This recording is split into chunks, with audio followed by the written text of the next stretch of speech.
Hello, Ducks fans. Welcome to another episode of the Quack Report. My name's Carter, and I am joined by Nate, and we're going to talk about the Kings game a little bit, but mostly we're going to talk about things that did not happen in the Kings game. Unfortunately. Yeah. Unfortunately. But, you know. I thought we were going to talk about the NBA celebrity game. We're also going to talk about that. We're also going to talk some Ducks news, some Ducks upcoming games, and then whatever else we feel like, because it's a Sunday afternoon for us. And, you know, having a plan for a Sunday afternoon is just not a good way to spend a Sunday afternoon, I think. The only other plan I have today is just dinner with my grandma. Yeah. That's all I got.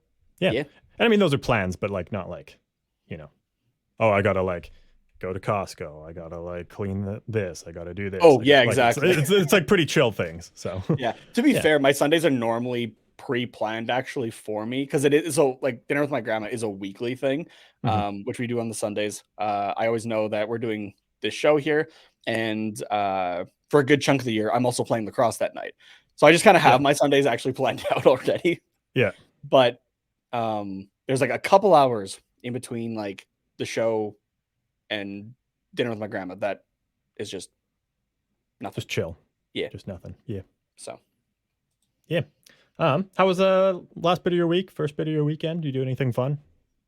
I have had the house to myself because my girlfriend went back home to Saskatchewan to enjoy the Christmas present that her sister and her gave her mom, which was tickets to go see Thomas Rhett. Oh, right. Yeah. We went through Regina there. So, yeah, she's been there for a few days. So I just had the house to myself. Nice. And it's the first couple of days of spring break, reading break.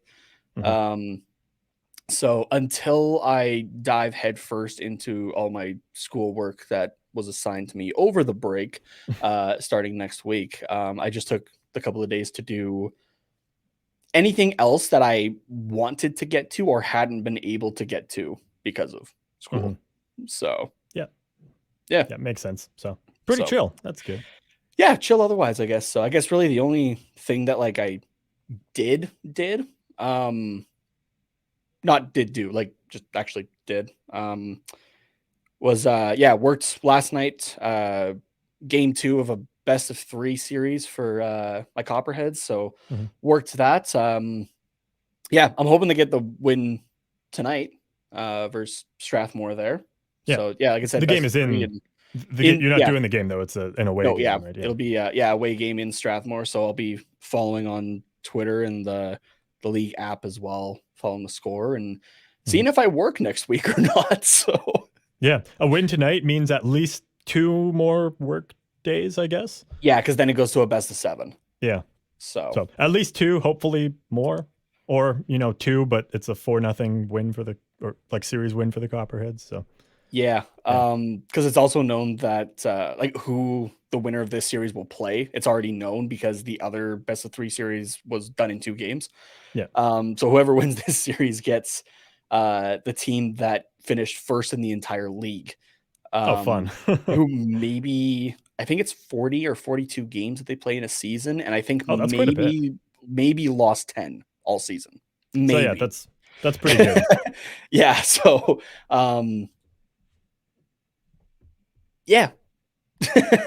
try to get through this series and then try to get through the next one, hopefully. So see what happens. Nice. So what about you? Would get up to anything?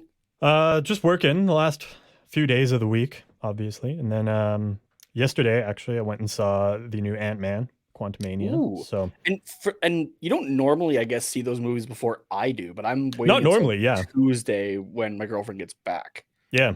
So I just thought like I totally forgot that it was even coming out. Like I knew that it was a movie and I was excited for it, and I just like didn't put together that it was this weekend. And then our buddy Bader, who's in the chat on occasion to roast us usually, said he was going on Thursday night, and then I was like, oh shit, I guess should maybe look into getting tickets for it. So we went, my girlfriend and I, Saturday night, last night, like the 9:30 show.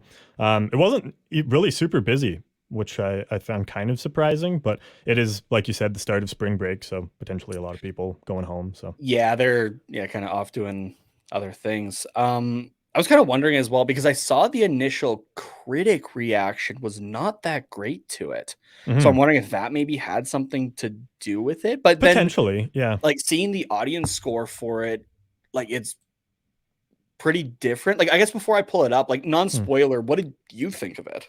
Yeah. Well, I also saw like mixed reviews after, like after I watched it. I went on to see what other people thought. But I mean, I enjoyed it. Like it wasn't a bad movie. It's definitely not like the top Marvel movie, and I don't think anyone really expected it to be. But it's yeah, it's just okay. There's things I liked about it. There's things I didn't like about it. So I guess to anyone who's on the fence about going to see it, since I know you're going to see it regardless, even if I said it's the worst movie ever, don't waste your money. You'd still be like, well, I'm still going to go see it.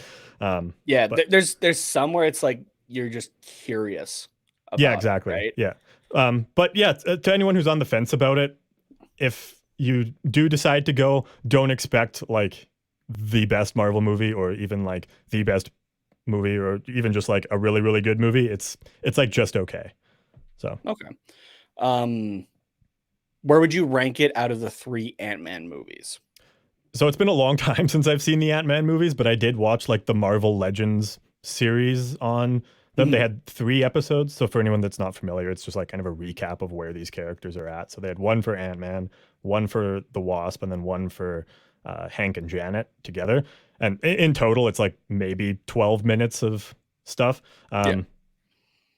And so yeah, the first one's obviously pretty good. The second one, I honestly don't really remember the Ant Man and the Wasp. It was I mean, I remember it being good, but I couldn't really tell you much that happened in it. Like even after watching the recap of that was on Disney Plus.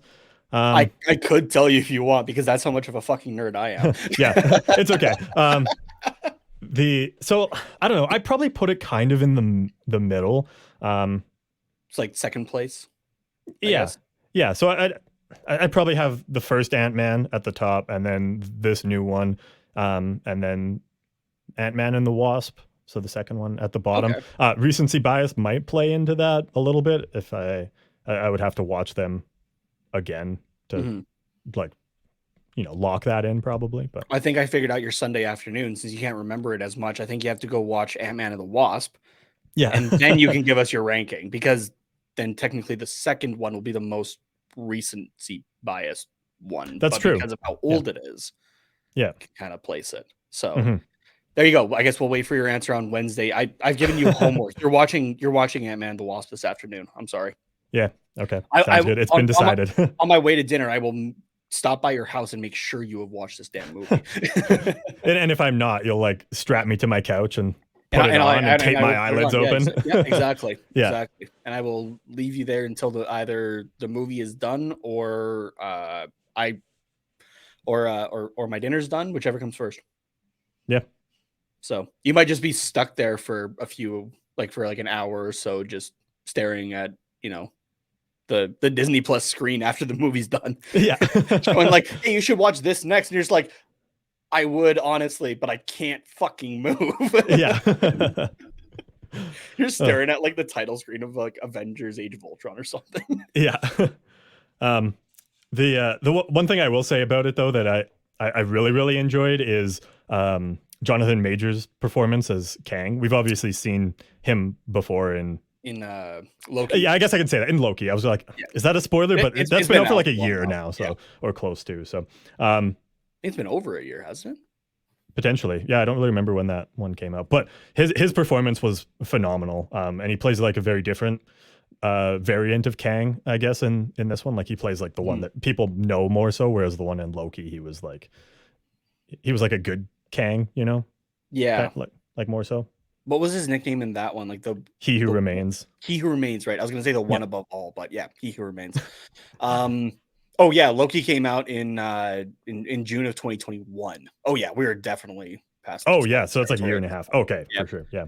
Um, So yeah, that was really good. Yeah, I'll just say that his performance was phenomenal there. So okay, that's good to hear, considering that's our Thanos level threat heading into Phase Uh, 5, yeah, the and next 6, yeah. the next two of Infinity or the not Infinity War movies, Avengers movies. Mhm. But yeah, and I guess I didn't have the I guess like the phases mapped out right in my mind. Mhm. This is the first movie or the first iteration for or Or installment, sorry, of Phase 5 yeah, actually. So which with that in mind as well, this one very much sets up, well, probably phase 5 and 6 mhm.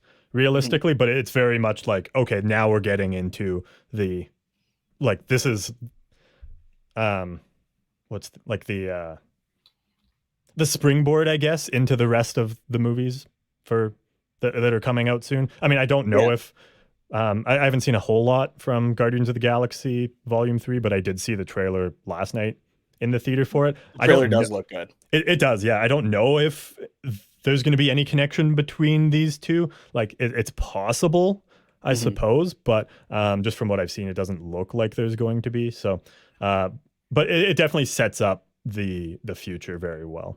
I'll just say that. So Good to know. Good to it's, know. Because but don't expect like a full, I guess. Well, it has like it has an ending and it has closure with it, but it's like, yeah, being a trilogy, but it is also trying to set up the future of the yeah, MCU.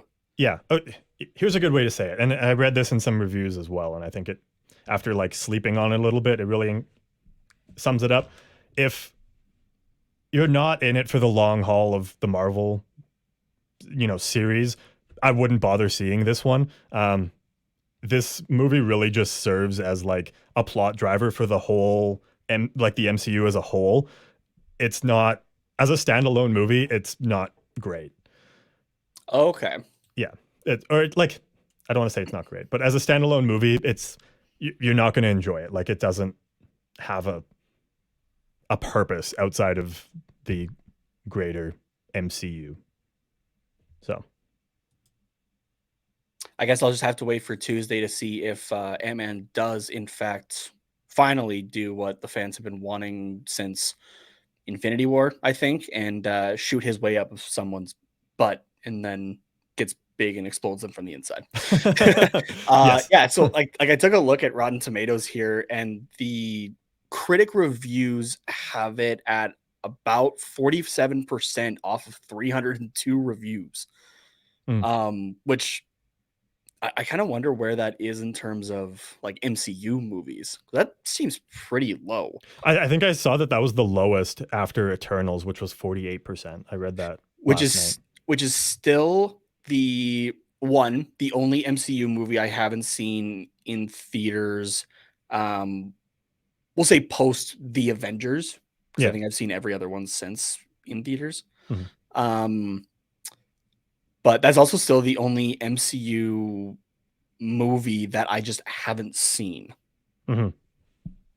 Which So, which which I enjoyed it, so I don't know why you haven't watched it, but is that something that I need to watch before going into no, this, no, no, or can I no, push it off no, to the no, okay, no, sounds you're good. good. Yeah, yeah. Sounds good.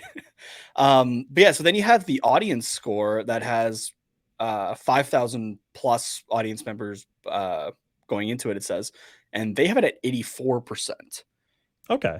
So, which we have seen that with plenty of superhero movies before, right? The Yeah. critics aren't totally getting it, but those who, like you said, are in this for the long haul, right? Like Mhm. are like, I mean, realistically, this is who it's made for, right?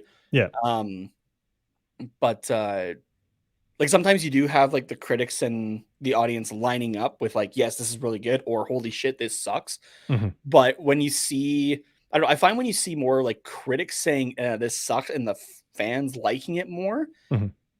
yeah, kind of like you said, it's not going to be a great movie, but it's great for what the fans want, Yeah. Yeah. right? Exactly. Yeah. So, but Yeah. yeah, I don't know. It'll be yeah, I'm still excited to go see it, and Mhm.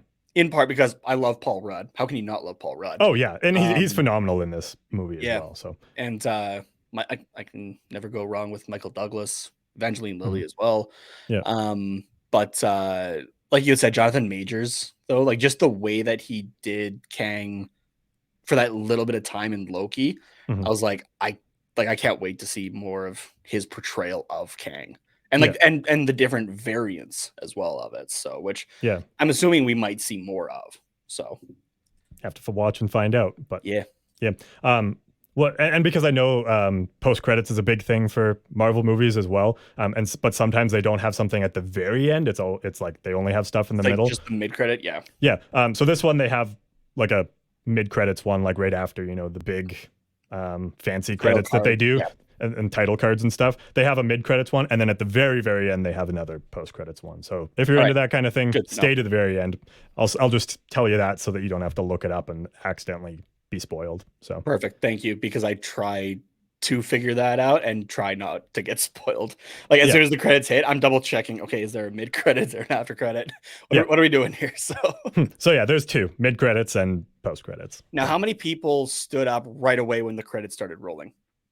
Not too many. But after the mid credits one, quite a few people left. I would say like close to half.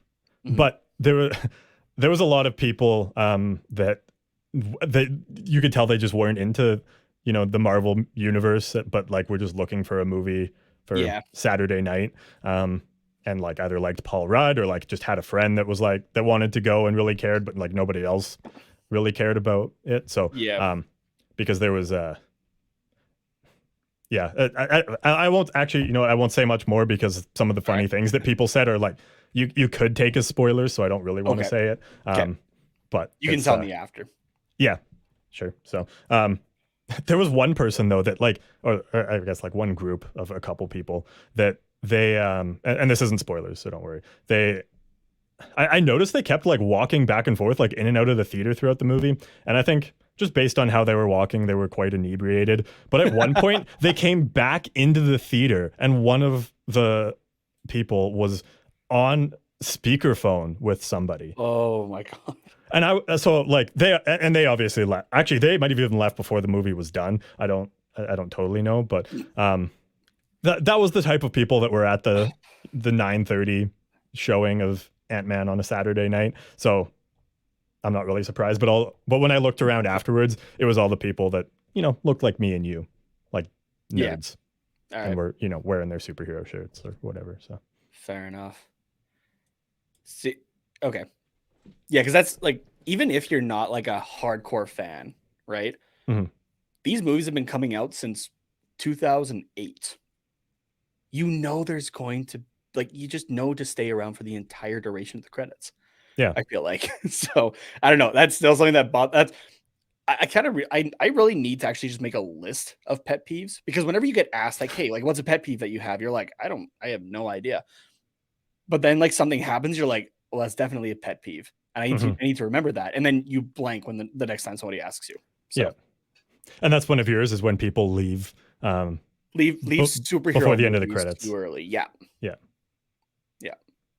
That's which I think is wild, because like a lot of people just don't care, which is fair, but at the same time I'm like, that's still part of the experience that you're paying for, I guess. Which, I mean, like, if you have that kind of money just to throw around, by all means go for it. Yeah, right. But I don't know. That's just me. So yeah, I don't need to go on a rant about that, because I'm probably one of few people who are like, what the hell are you doing? So everyone else is just like, okay, yeah, cool, see ya. Yeah, but so if you want to spend, if you're in Anaheim and you want to spend your evening doing something, or spending your money and doing something that isn't going to leave you totally disappointed, Ant-Man Quantumania is something that could potentially do that. Unfortunately, go do it on Friday, because Monday and Tuesday and Thursday and Saturday there's games to watch. Well, I was going to say I wouldn't bother wasting your money, because I'm sure quite a few people feel like they wasted their money on Friday against the LA Kings. Fair enough. I was going to say just wait until Friday, because you have those games there, and Wednesday night you want to watch us. So Wednesday night don't go watch it, but any other night do your thing. Exactly. And actually Monday is an afternoon game anyways, so you could do both. Oh yeah, right, that's true. But morning game, I suppose. Unless you're on the East Coast, but then you're not watching. So yeah, Dan, that is an early game. All right. But we'll get to that. So Yeah, I guess let's get into this Kings and Ducks game that happened on Friday night.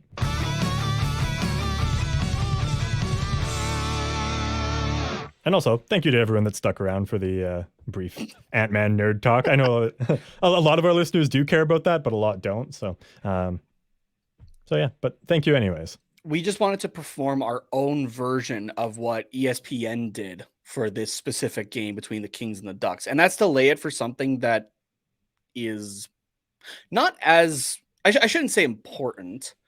Not as not like, well, no, you could say not as important, because to the people that watch this, to the majority of people that watch our show, Ant-Man's probably less important than the Ducks talk. Whereas the people that are, watching the Kings and Ducks on a Friday night, the NBA Celebrity All-Star Game is probably less important to them. Yeah. I think just, even if it was a hockey one, just any celebrity game is less important than a professional game. Yeah, I would say so. Yeah. So, but yeah, I've like think of it this way: ESPN News, like the game got pushed to the news channel of ESPN in favor of finishing up a celebrity basketball game. Yeah, like, which I get it. The NBA and basketball is a hell of a lot more. It's a lot bigger than the NHL and hockey in general. Yeah, I get that. Sure, yeah. I totally get that. Especially down in the States, and for ESPN as well. Like, basketball is their bigger revenue generator. Yeah. But at the same time, it's okay, we need to get this going, or at least even just say to, like the Kings and Ducks, because we have seen those games get delayed because of what's going on beforehand, right? Because the Kings and Ducks, it wasn't a game on Bally, right? Which, by the way, it was a national broadcast. Which, by the way, I guess we didn't really touch on it, but it did officially file for bankruptcy. Oh, really? Of Bally did, yep. Damn. Which that was earlier last week. I think we just had so much to talk about, and we got enough, I think, to talk about in this. That for sure didn't have enough time to devote like a deep dive into it. Yeah. But yeah, so this wasn't like a regional game. This was a national broadcast. Mm-hmm.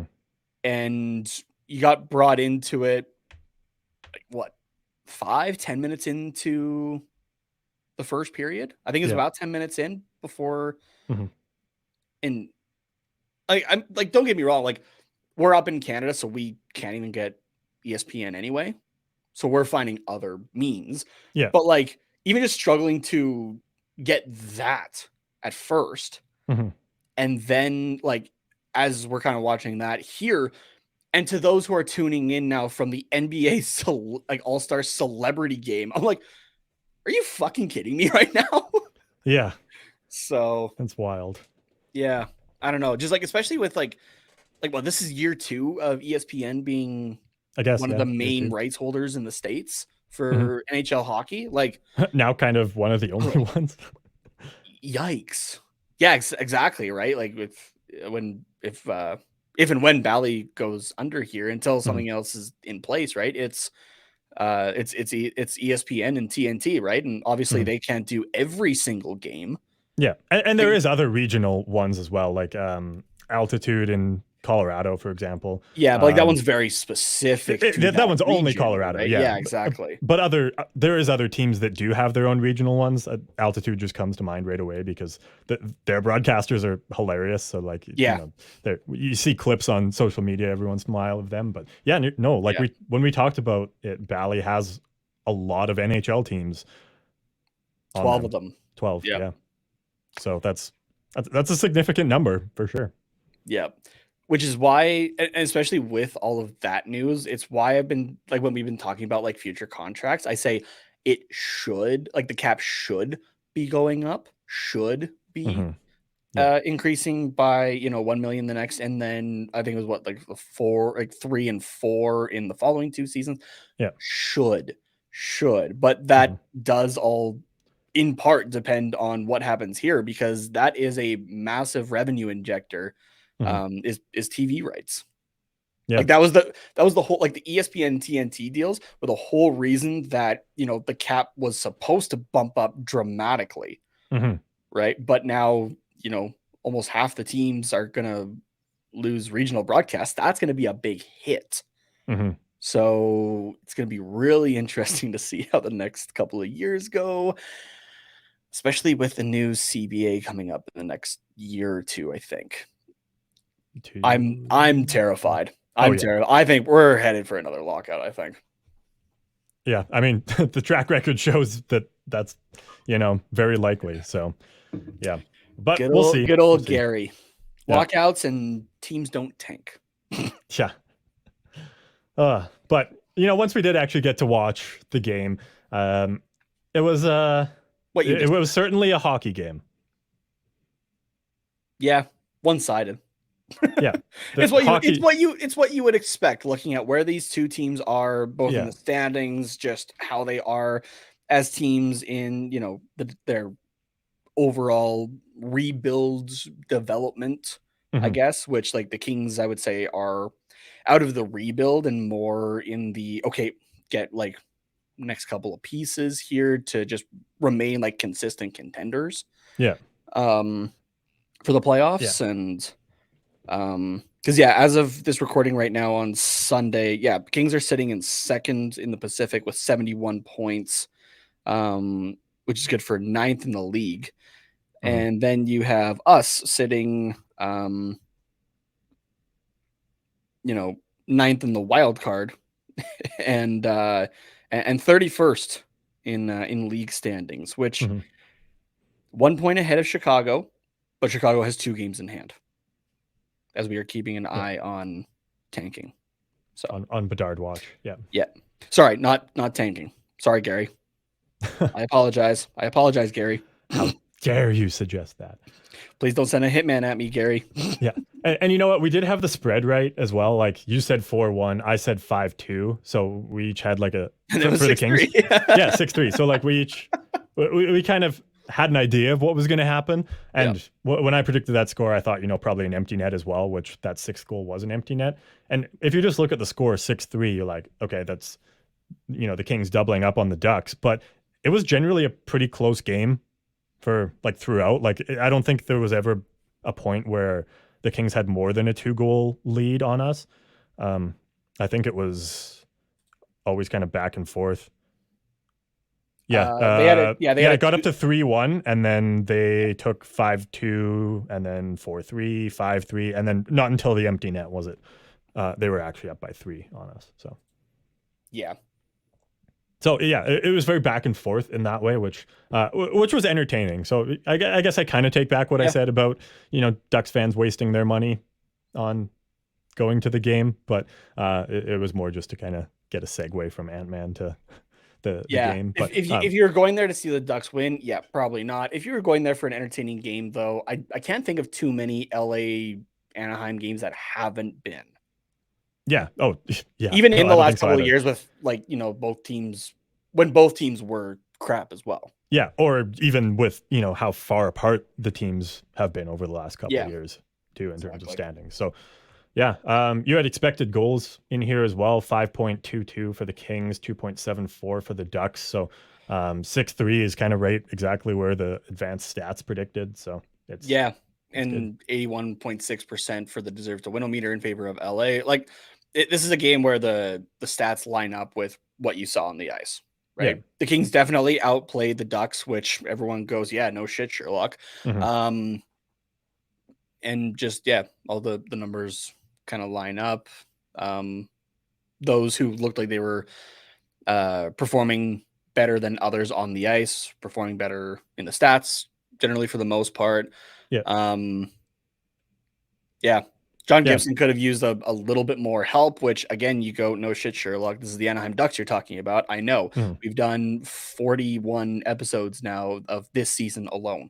But so he puts up an 875 save percentage on 40 shots against, and 11 of those are high danger shots, which that's a little bit less than the Ducks actually usually do. I think it's normally around like like the 30, 33, 35% kind of thing. And this one's, a bit closer to, the 25%. 25%. So there's a positive, I guess, out of it. Sure. And I guess two of the 5 goals on Gibson are high danger ones. I guess I didn't look at medium and low danger specifically. Oh yeah, 2 low danger goals. So yeah, could have just had a little bit more help around, but again, what else is new? So yeah, when you're getting thrown around as much as John Gibson does as well by both your team and your coach, fatigue kind of sets in a little bit, and sure, you definitely give in a couple that you probably shouldn't, put it that way. We had quite a few players that had really good games as well, actually. So that was nice to see. I mean, Frank Vetrano had another goal in this one, and to bring the Ducks to within 4-3 in the third period there. So that was exciting. I think it was the 4-3 goal. I did have it up here. Frank Vetrano, yes, that was the 4-3 goal. Yeah, correct. Okay. That's the 13-10 mark of the third period there, assisted by Cam Fowler's 21st of the year. Wow, 21st for Frank Vetrano? No. First 21st assist for Fowler. 14th goal for Frank Vetrano. Okay, gotcha. 14 goals, still pretty good for Vetrano. It's for middle six forward coming into a new team that is not supposed to be great this year, and he's kind of just giving us what we need, I think. So, you had some other stats in here: 7 goals and 10 points in his last 10 games. Frank Vetrano, and 3 goals, 4 points in his last 5. So he's really been turning it on here. Snake bitten is the snake bite is gone. Mm-hmm. The anti-venom has done its work, and Frank Vetrano is putting up points and putting up goals, especially, which is what you were hoping for when he got signed there. Mm-hmm. So and he's got a little bit of grit as well, which I think we'll get to in just a few minutes. But just overall, I think I'm excited for Frank Vetrano to be on this team for the next few years, because as this team gets better and is actually, playing meaningful games at this point in the season, meaningful games that they want to win, not meaningful games they want to lose, I should say. I think Frank Vetrano will be amazing to have in the lineup, because he might not be great for the first half of the season, but it seems like he's more of a second half kind of guy and plays with a little bit of edge and gets under team skin and just like is willing to go to the dirty areas and, get some greasy goals. And I think that is what I think that'll really benefit this team in a few years when they're pushing for playoff spots. Yeah, he's a solid middle 6 guy, which depending on what's available can be hard to find, actually. Like someone that is worthwhile enough for contracts, like both term and money wise, right? And what they're able to give you production wise, right? Like take a look at a guy like Soferberg right now, who's kind of regressed to the point of he's not that top line guy anymore. He's more middle 6, maybe even bottom 6. Yeah. Right. But even just the production that he's hasn't had, even with a line that for a good part of the season that, he does work with well, just not quite there. So getting, production out of a middle 6 guy can be hard to get. And I think the Ducks got a good guy here in Frank Vetrano. So yeah, for sure. He's not going to be your all-star or face of the franchise type guy. He's just a solid player to have. Yeah, I thought he was signed for 5 years, but I guess I mixed that up with Strome. He's only signed for 3 years, but $3.65 million. So I mean, if we can find a way to extend him in a couple seasons for around the same dollar value, I think that is that would be superb for Frank Vetrano. Or if the cap goes up, you can say like, okay, we'll do give him a little bit more. The 5 kind depends of thing, on depends on how his production, kind of increases. But I mean, he will be. How old would he be then? Yeah, he's currently 28. So by the time the season, 31. Actually, okay. Yeah, well, he'll be 29 soon. So 32 by the time his contract is done. So yeah, I mean, we'll kind of see. where the cap's at, but definitely I would be okay with signing him for a few years because I think he's also one of those glue guys in the room. Yeah, that's fair. Yeah. Mason McTavish, he's been turning it on lately as well. Had a power play goal in this game as well to start the third period. So yeah, his 5th power play goal of the season, 12th power play point. I should clarify that on the season as well. And I was taking a look around on HockeyViz and just specifically because like it's not that Mason McTavish is just a power play guy. Don't get it twisted that way, but he has definitely helped the Ducks power play, I would say. Given that he's able to make something out of nothing with what he's kind of given in terms of structure, right? Or what the team's given in terms of structure. Yeah. I just found these couple of graphics though from HockeyViz really interesting. I'll pull them up here if you're watching us on YouTube here. So yeah, this is for just for Mason McTavish alone on the power play. You can tell that he likes the slot and the right-hand side, which makes sense. He's a left-hand shot there, right? So yeah, and there's not a whole lot of movement on the power play. Like he's not going to be, around like he's not going to really switch with the left side guy. Like it just doesn't make sense. So yeah, exactly. So he has kind of the spot that he likes to go to there on that it'd be the opposition's left side. He really likes that spot. So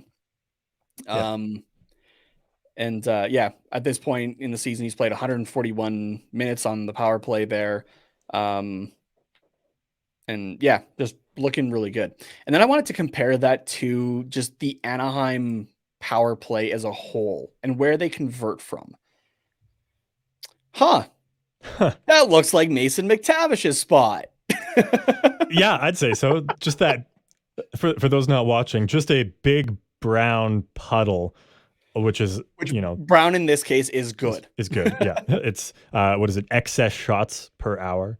Or per 60. Just like, the bottom half of the face-off dot right up until the goal line on that right side, which is where you're right, all of his stuff, all of his shots were coming from. So yeah, like we can flip back and forth and you can see the direct correlation with it. Yeah, exactly. And then, those shots from the point are the defenseman, whether it's Fowler or Klingberg, but generally Fowler, I guess, just trying to get shots through traffic. Yeah. So. And if I'm not mistaken, Zegras also gets a fair amount from that same spot too. From like up high? No, like from the same spot as McTavish. You know what? I should actually just take a look at that here. Honestly, I think Zegras plays more of the other side, but on the power play, he's looking more for the shot, for the pass to the slot or to McTavish than the shot.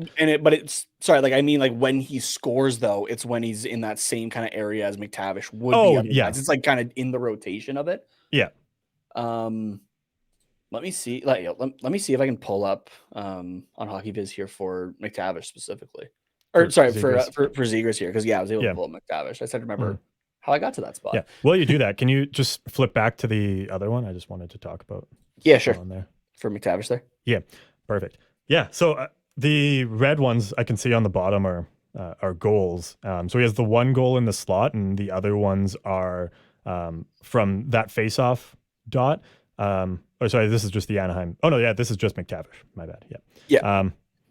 But there's a surprising amount that are just like at the, I guess, top, if you're looking at this, the top of the face-off dot. So the bottom, I guess, is technically what it's called, but the edge of the face-off circle that is closest to the goal line. So from a very sharp angle, he seems to be really productive in that way, which, again, I'm going to relate this back to the Oilers. This is a place where Leon Draisaitl scores a lot on the power play.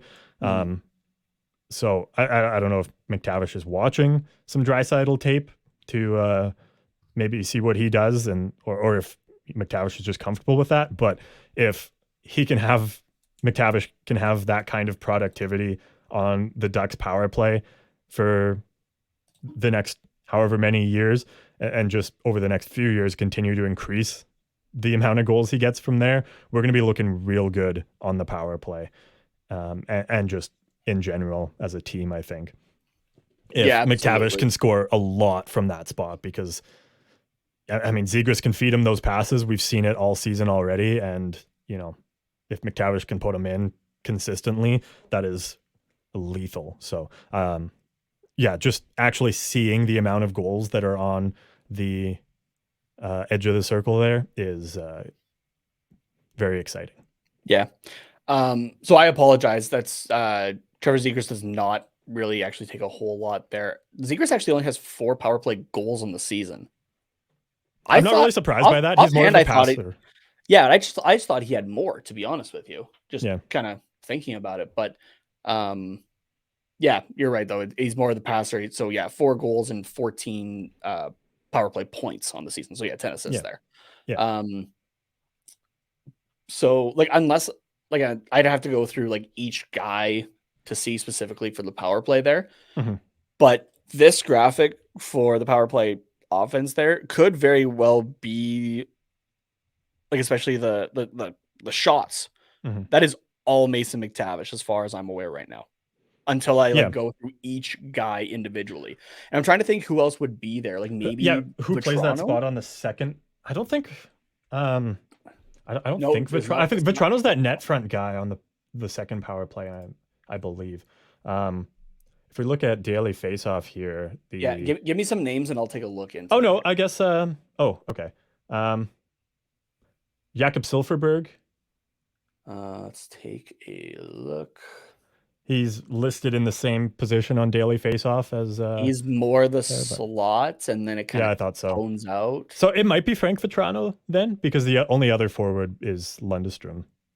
Vetrano's got, like, I kid you not, he has 2 shots on that side, and they're all just outside the circle itself. Okay, actually, you know what? Why Because Troy Terry gets would normally placed play on the here? first power play unit. So who took That's it. Terry's spot?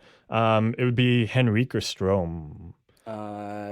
Looking at Terry, he's a lot more of the net front as well. Yeah, For on that first power play though. So that, like for the second, so look at probably Strome. I think he plays that.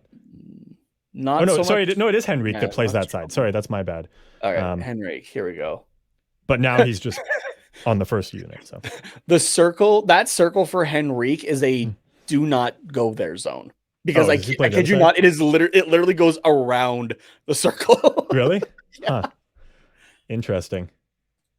Like, I'm genuinely just trying to figure out if that is entirely Mason McTavish, which it very well could be, because we are looking at like shots. I mean, unblocked shot rate, right? So like if they're feeding him that much.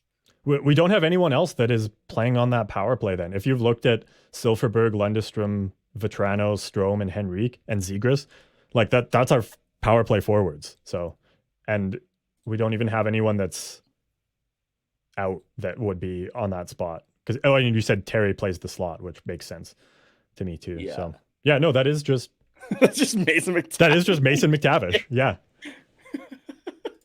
That's hilarious. I love that. That's good. That's good stuff. So yeah, there you go.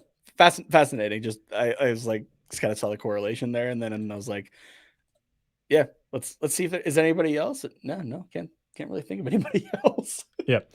Yeah, and then the last guy that we want to highlight here, and this will probably be a quick one, is just Kevin Shattenkirk scoring for his second straight game for his second goal of the season. Like, what?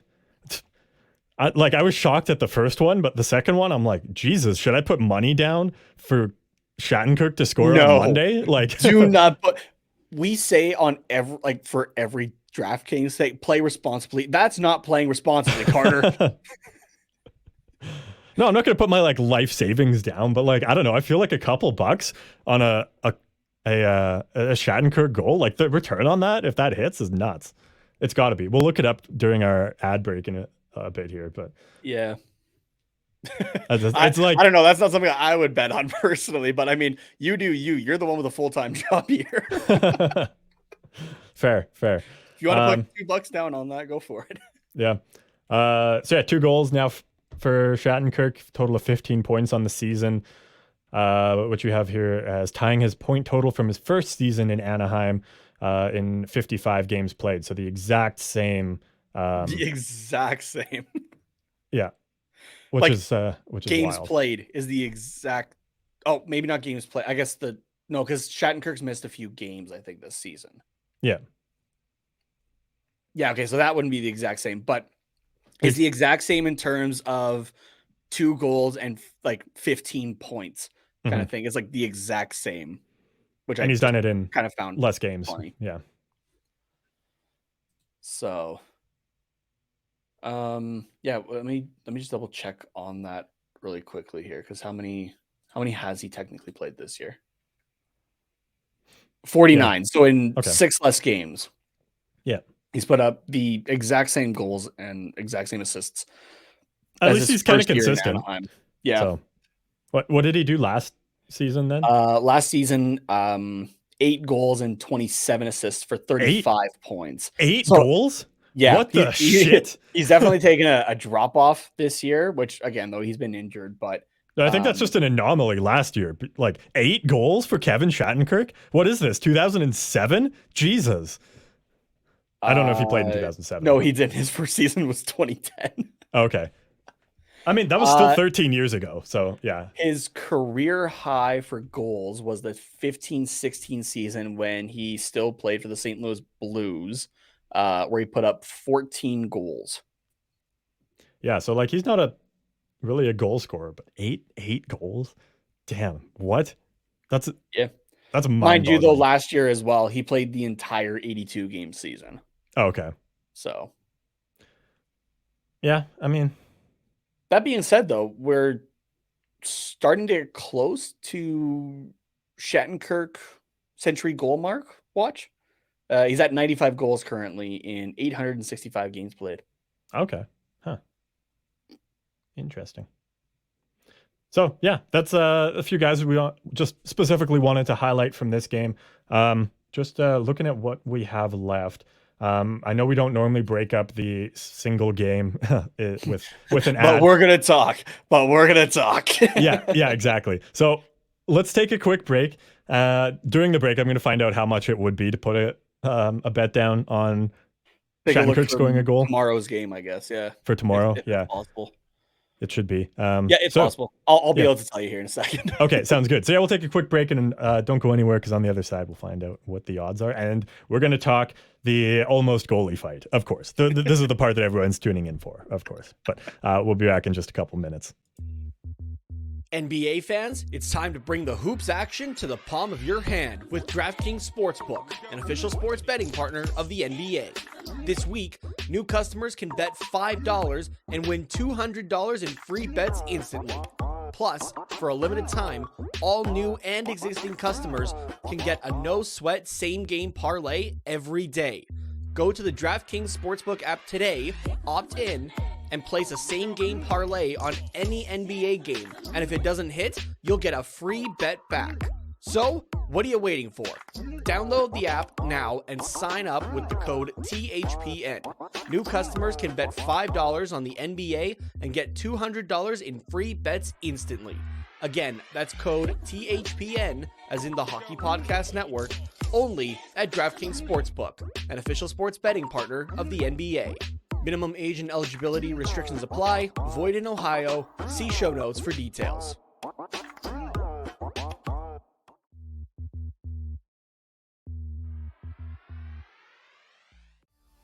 This time of year, everyone's talking about making big changes, which is all well and good, but most of the time, pretty unrealistic. You've probably found that the smallest changes to your routine can actually make the biggest impact. In the same way, you don't have to break the bank to make a big deal purchase. Even the smallest things can be part of a big change if it's something you use every day. Just like Raycon earbuds. Raycon is premium audio at the perfect price point, so you can build great habits without breaking the bank. Whether you're looking for a pair of everyday earbuds, low latency gaming headphones, or a speaker with a battery that will last all night at your next party, Raycon's got you covered. And yep, Raycon start at half the price of other premium audio brands. That means you don't have to choose between products. You can get one of each, or a pair and a spare, and still pay less than you would with some of the other guys. Even if you know you'll love your Raycons, Raycon wants to make sure you feel great about your purchase. They offer buy now, pay later options, and every purchase has an easy and free return guarantee. Ready to buy something small with a big impact? Go to buyraycon.com/THPN today to get 15% off your Raycon order. Again, that's buyraycon.com/THPN to score 15% off. buyraycon.com/THPN.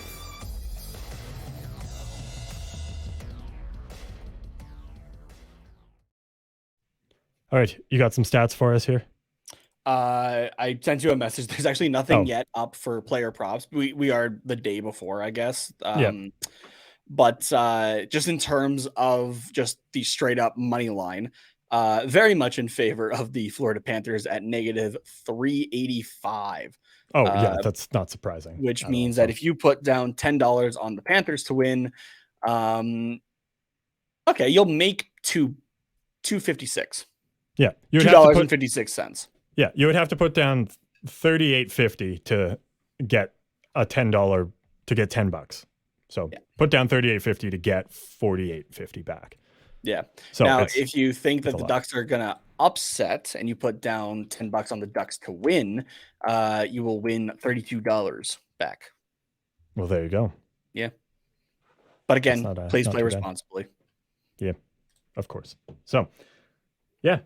Okay. Now, the whole thing with this game that everyone was talking about was that we almost had a goalie fight between Phoenix Copley and John Gibson, but the refs denied us of that. Yep.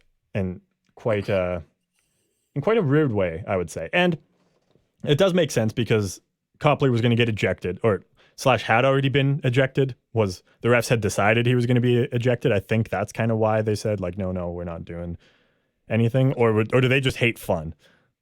No, I feel like the misconduct or the match, would have come from. You know what? I have the rule book here. Okay. Let's talk about what happened first, and then we can get into what the penalties were. Yeah. Sounds so good. If we could, I would just show the entire clip on here, but probably not a good idea. I guess can't really do that. We're already kind of risking it every now and then. I feel like just showing, like a highlight goal or something like that. But so anyway, I got the full description here of what happened. I wrote it all down for everybody. Okay. Paint us the picture. So just under 30 seconds left in the second period. Frank Vetrano comes in on Copley's left side and just takes a sharp angle shot. Copley easily saves it, covers it up. Max Jones glides in, gets a little close to Copley. Kings player pushing ensues. Kind of your usual stuff, I guess, right? Mm-hmm. Yeah. And at that point, Phoenix Copley is, just has his back against the net in the crease, just holding onto the puck, right? Which that's what you're supposed to do, right? Mm-hmm. So Vetrano, after he took that shot, went around the back of the net, and he's up over in the right-hand corner, or I guess in the Ducks' left-hand corner. And so he skates from that corner then into the altercation. As he is passing through the crease to get to the altercation, he gives Phoenix Copley a shot to the face, like to the side of his face. Like Copley is not expecting this actually at all, which I hadn't realized until I was watching the replays of it, that's how that started. Yeah. And, this is solely on Frank Vetrano. It actually started long before that, let me tell you. So I accidentally overwrote the tab, but I went back and found this. So this is on the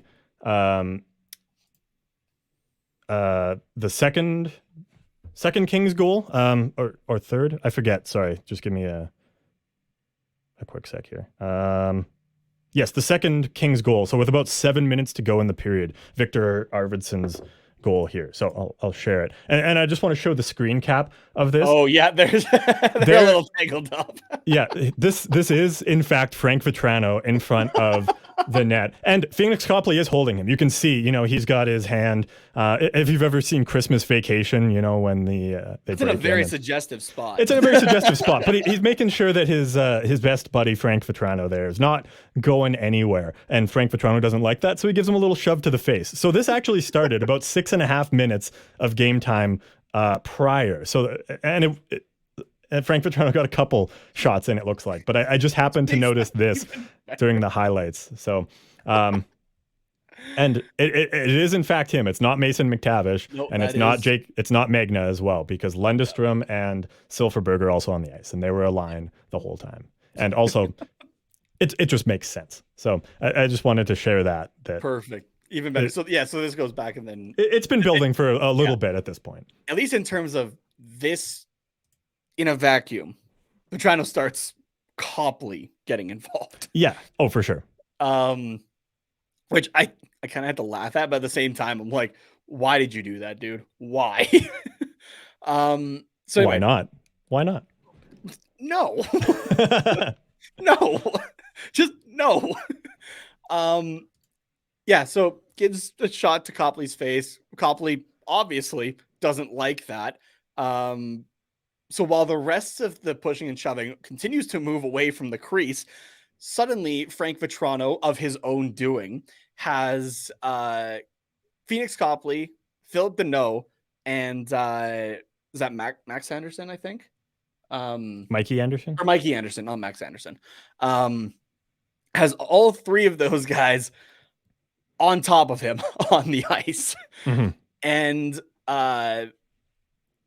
Phoenix, Copley gives 2 shots with his blocker, first of all, Mhm. and then takes the blocker off because the ref had gotten his arm like kind of in between Copley's.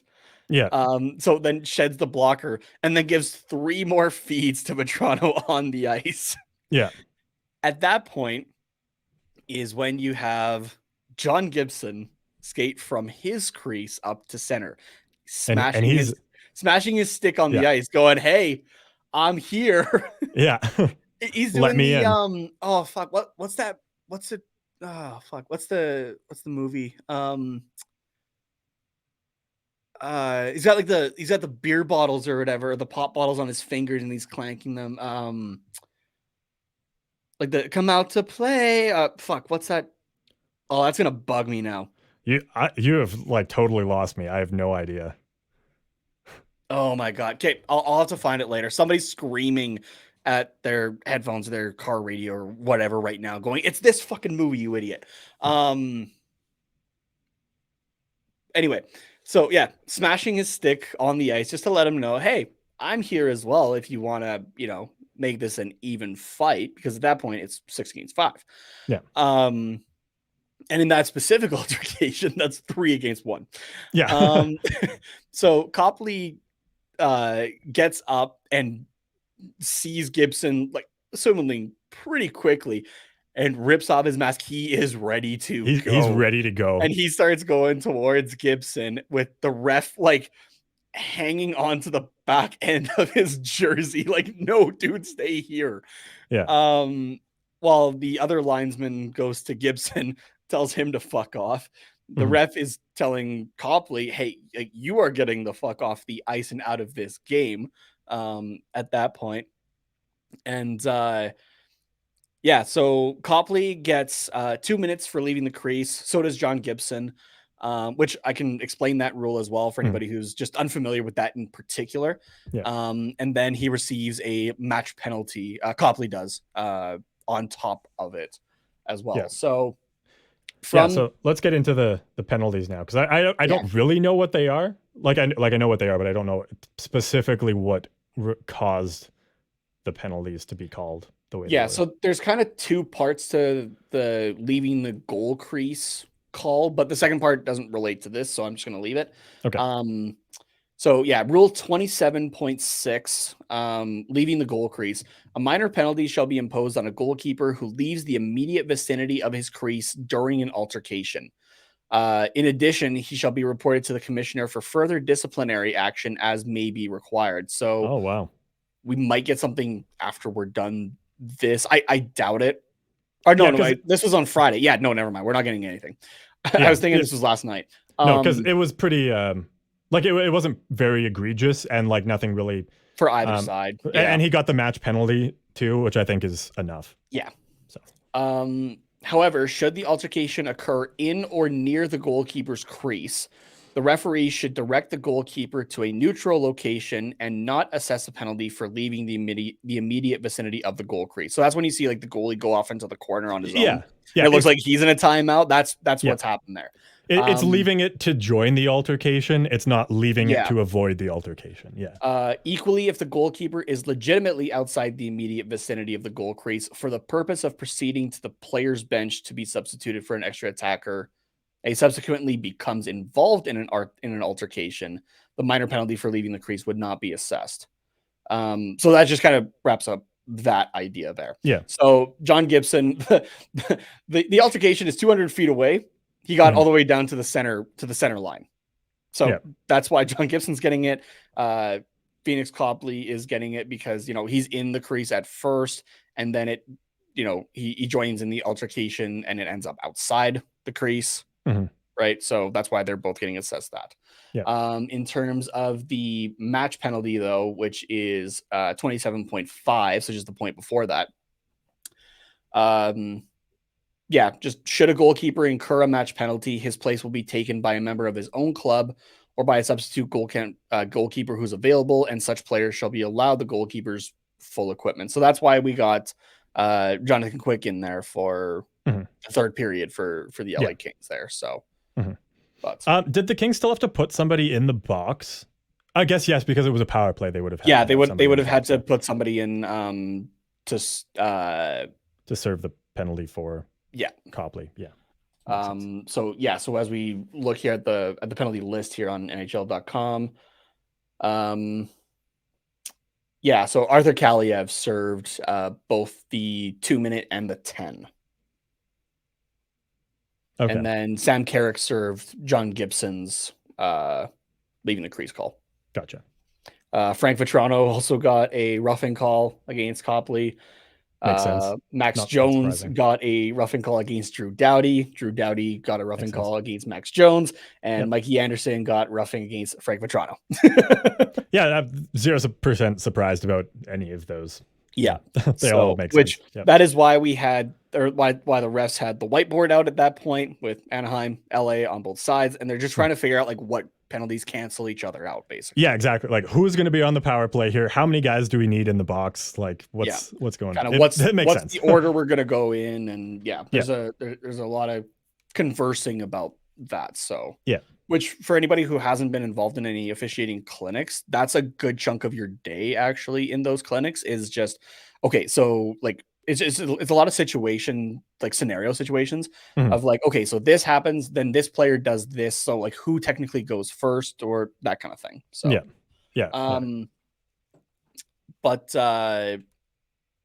so obviously that started a whole thing. And then it got even better on social media as well, which by the way, the Ducks admin for at least the first 2 periods go off. That was fantastic. Yeah, they were good. They were killing it. So there was a couple things, and I think I meant to pull it up, but I can pull it up right now because there was a couple in particular that I was like, this is fantastic.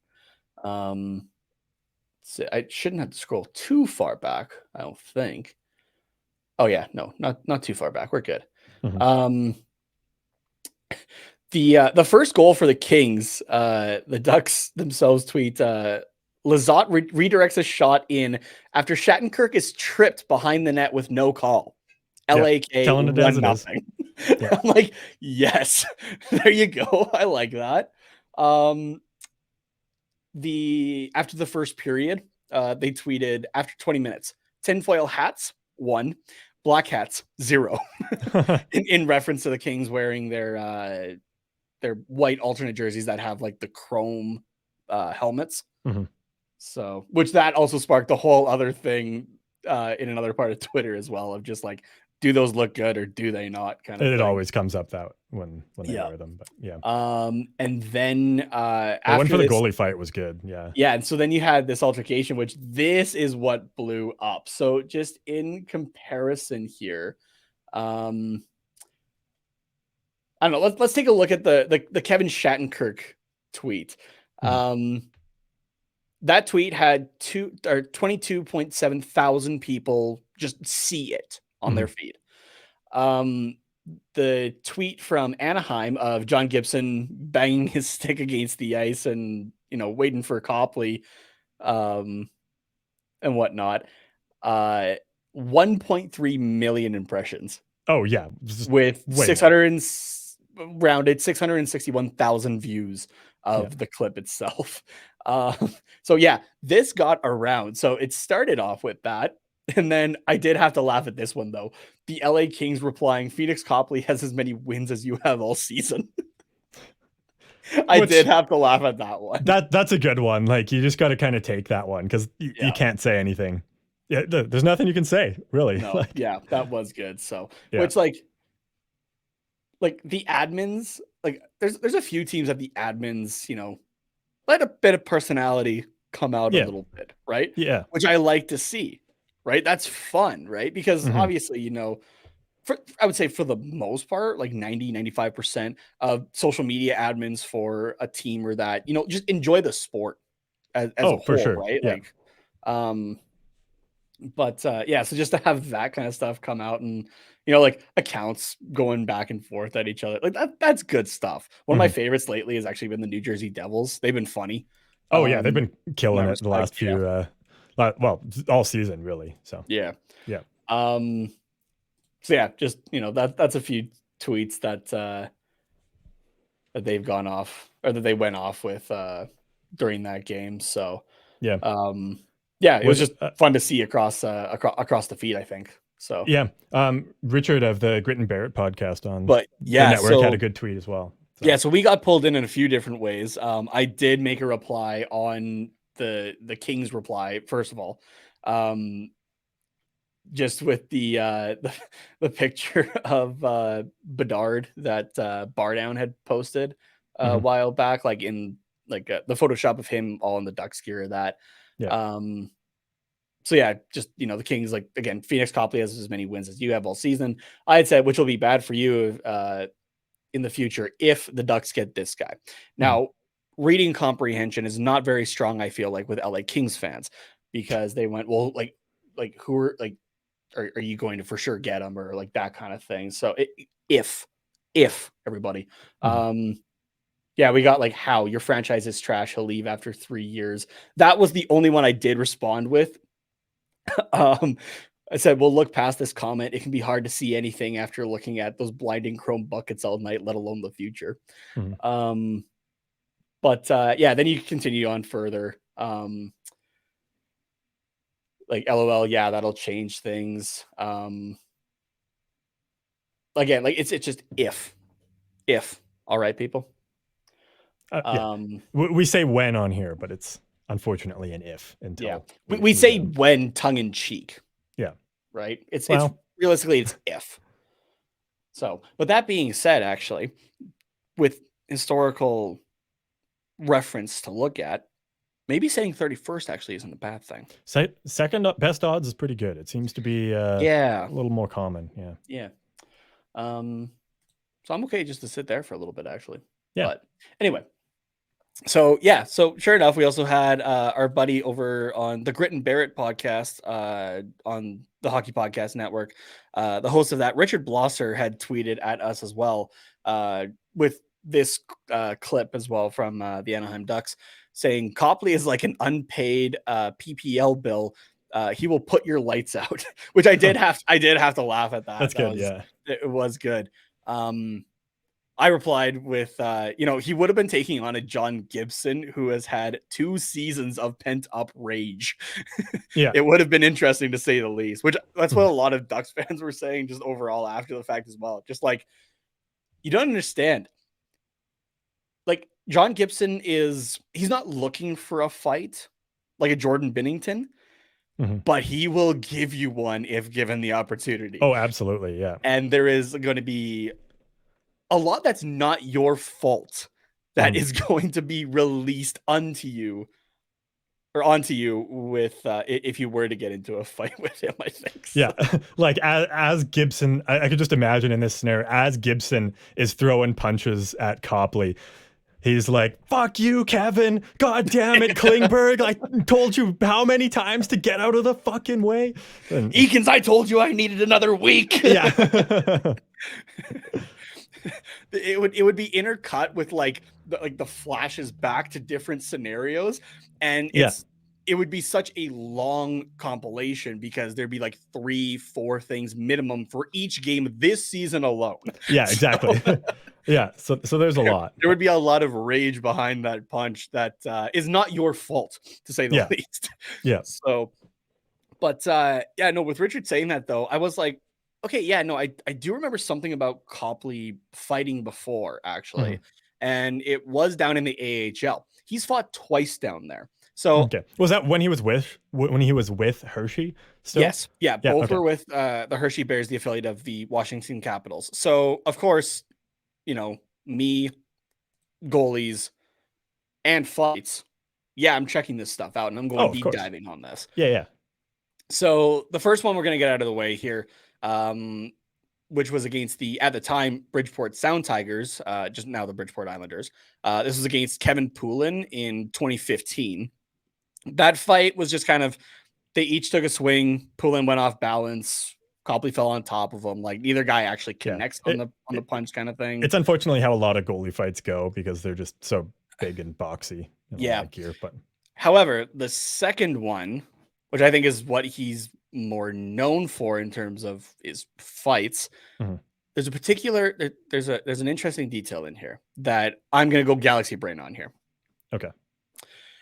The second fight was in December of 2017 when the Hershey Bears were taking on the Providence Bruins. Now you might be asking, well, who did he fight in that game that was a Bruins prospect? Correction, this goalie was a St. Louis Blues prospect. His name was Jordan Binnington. Jordan Binnington and Phoenix Copley in December of 2017 fought during an altercation between the two teams. The commentary at first says like, you know, that it's about to be a TV timeout, so Binnington's skating to the bench, but he does a pretty quick, oh hey, there's something going on over here. Yeah. And he and Copley kind of both like, you know, give a couple like nods at each other, like, okay, like you want to go kind of thing. Copley's the first guy to actually start taking gear off, which I love. Oh yeah, I feel like Copley is more ready to fight than anybody else in the league. Like at any point, if he's heated, he's like, nope, we're going helmets off, glove and blocker. I'm ready. Back it up. He'll ready. Go. Yeah. So I got the breakdown for that fight as well. Okay. So Copley got the upper hand right away just by him grabbing the scruff, the collar of Binnington's jersey right away. Like as soon as that grab is made, Binnington is on his heels and it's pretty fucking funny actually. So he muscles him around with just the one arm as Binnington tries to like wrap himself around Copley's leg like this is a high school wrestling match.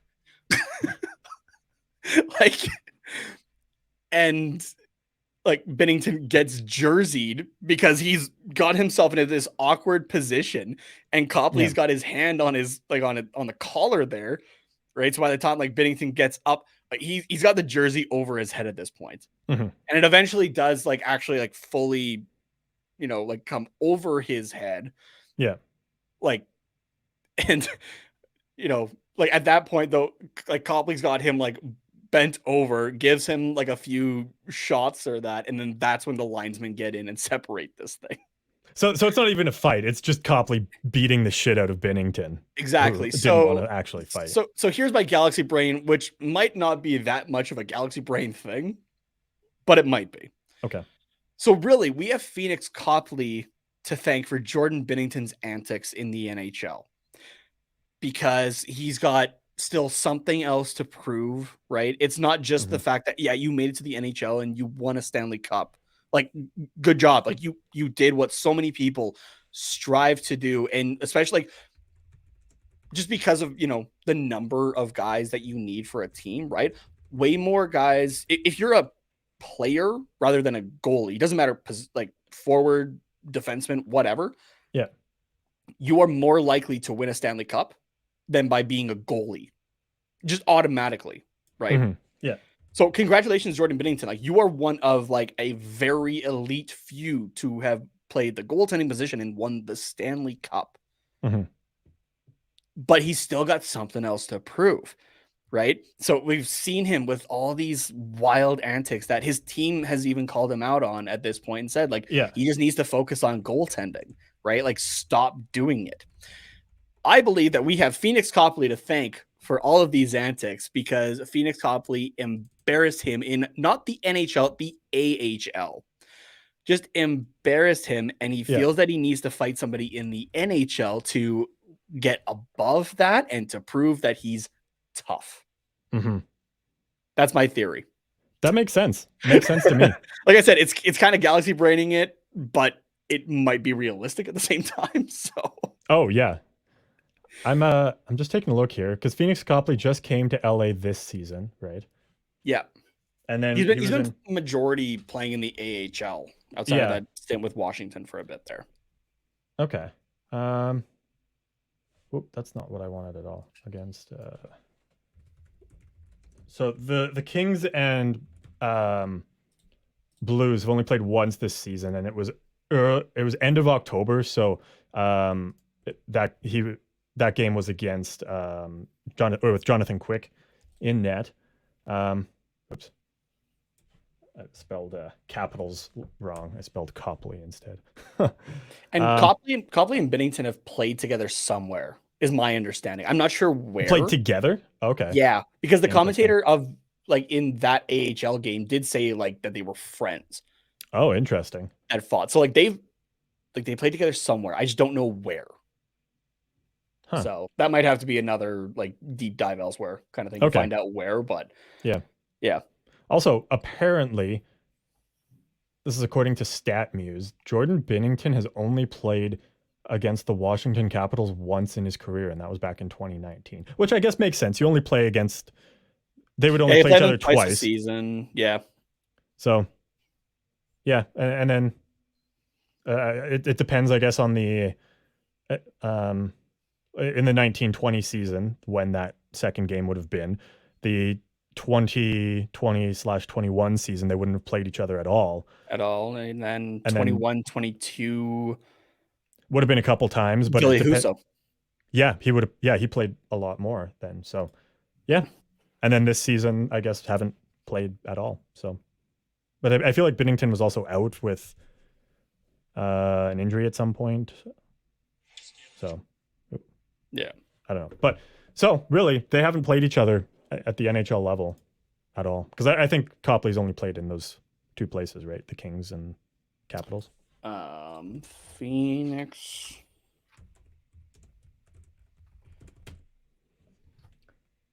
Well, I searched up his fight history by accident because that was a recent search result.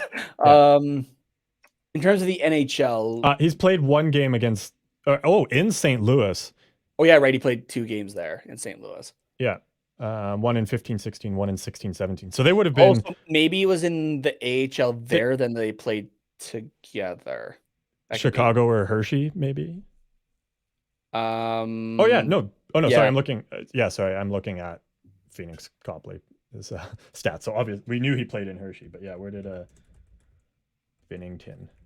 Yeah, because Binnington would have been sent. The reason that he was in Providence is because otherwise, like just the way that their goaltending pool was, they were going to send him down to the ECHL. Yeah, but they made a workaround because he had a hissy fit and said, "No, I'm not going down to the ECHL."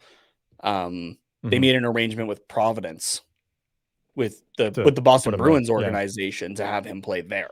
Yeah. So Copley played with the Chicago Wolves from the 2015 season in the AHL up until at some point in the 2017 season, and then it looks like he got traded to Hershey. Okay, here I'll pull up. And then Binnington played there from 2013 to 2017. So yeah, the last couple.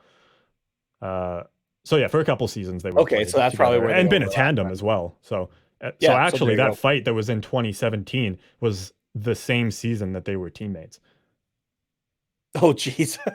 And if it's December 2017, it would have been probably not long after what's his nuts, Copley went to Hershey. Because he played 25 games for the Wolves and then 16 for the Bears. Okay, gotcha. So yeah, 25 games would be, he probably would have got traded in November. Yeah. So there you go. Let's add to that then. Binnington got embarrassed by his friend in a fight and has to show everybody else that he's tough now. Yeah. That's fun. Someone please, at this point, I am begging, someone give him the fight that he wants and just ragdoll him like Copley did here. Please, please, somebody do it. Somebody. That would a Phoenix Copley one day, maybe. John Gibson, fucking do it. Well, yeah, that would be great. That would be great as well. Yeah, we play the Blues again, don't we?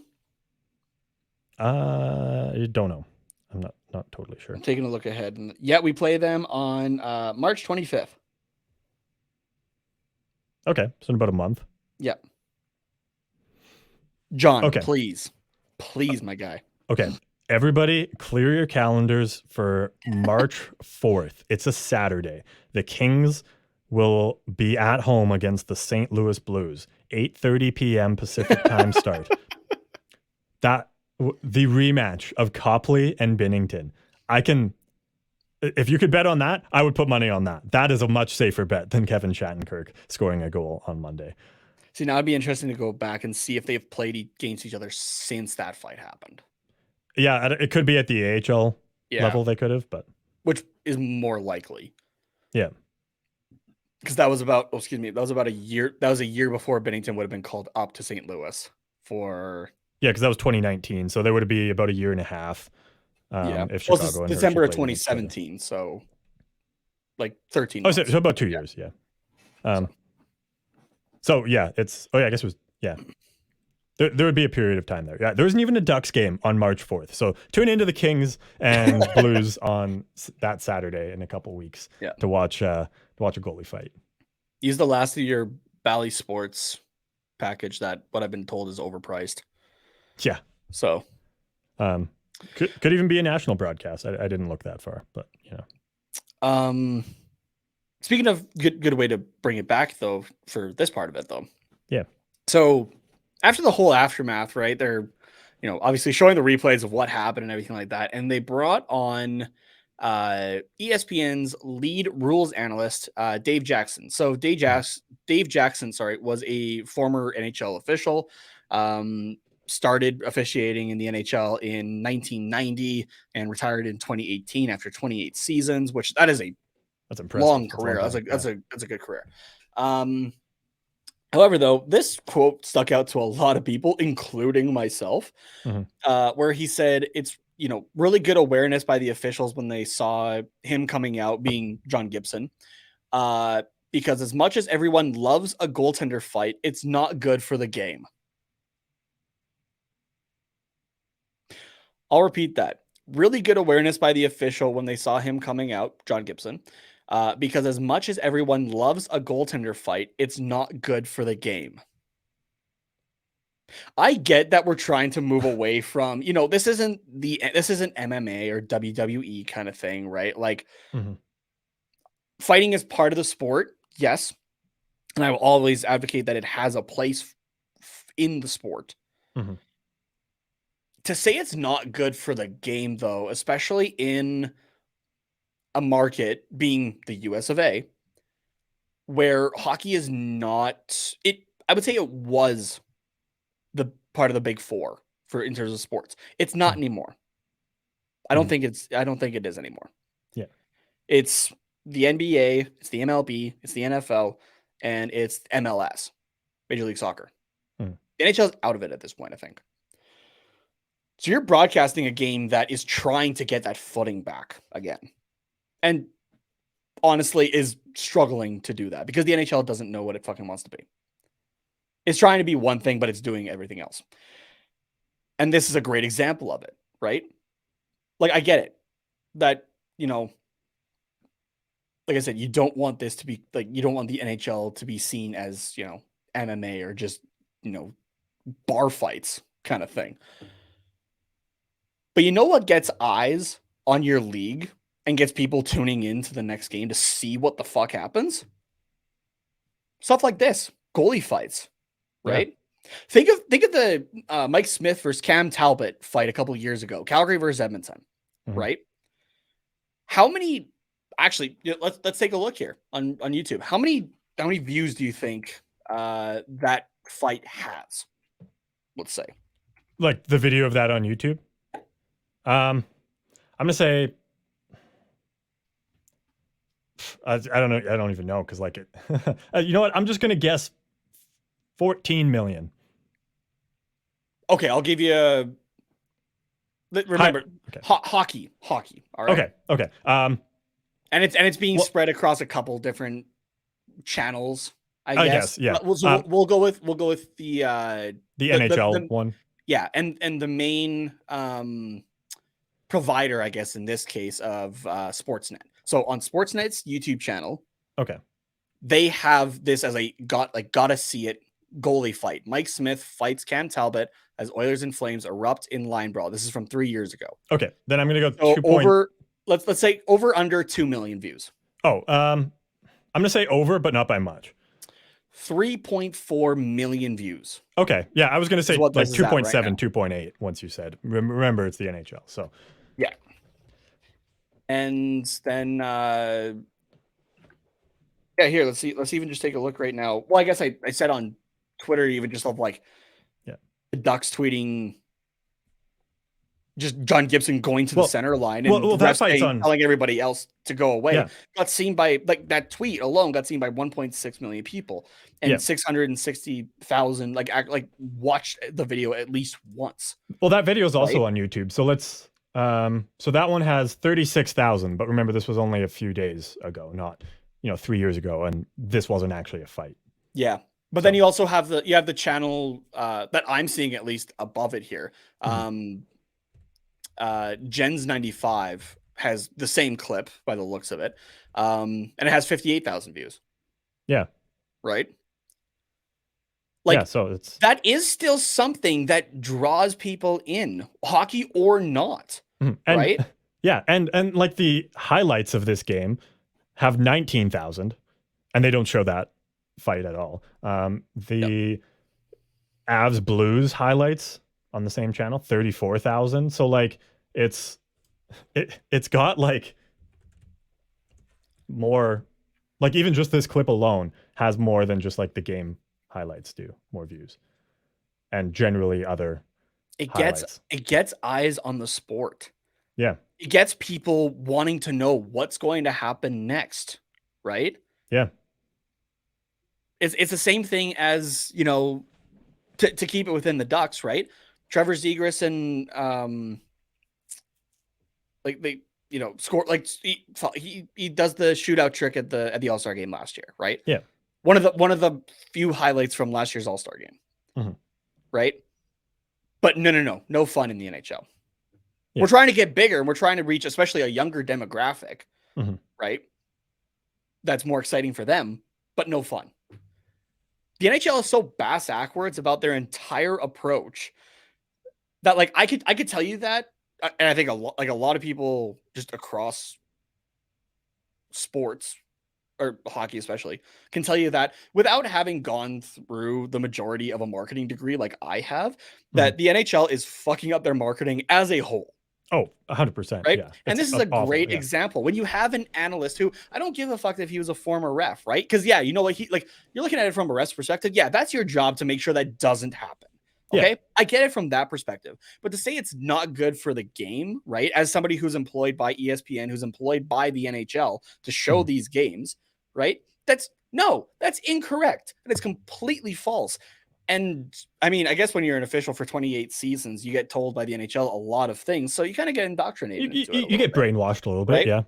But like, to not have the fight happen was not as good. I'll say not as good for the game. Yeah. Right. Yeah. And I for get it. It's not, the actual play of the game kind of thing. Right. Mhm. But when you have also somebody do something exciting in the actual game, and then you got somebody like John Tortorella go off about it, which that gets more highlights Attention. Yeah. and attention, right? Because of him saying like, no, you shouldn't be doing that. Like, the fuck are we doing here?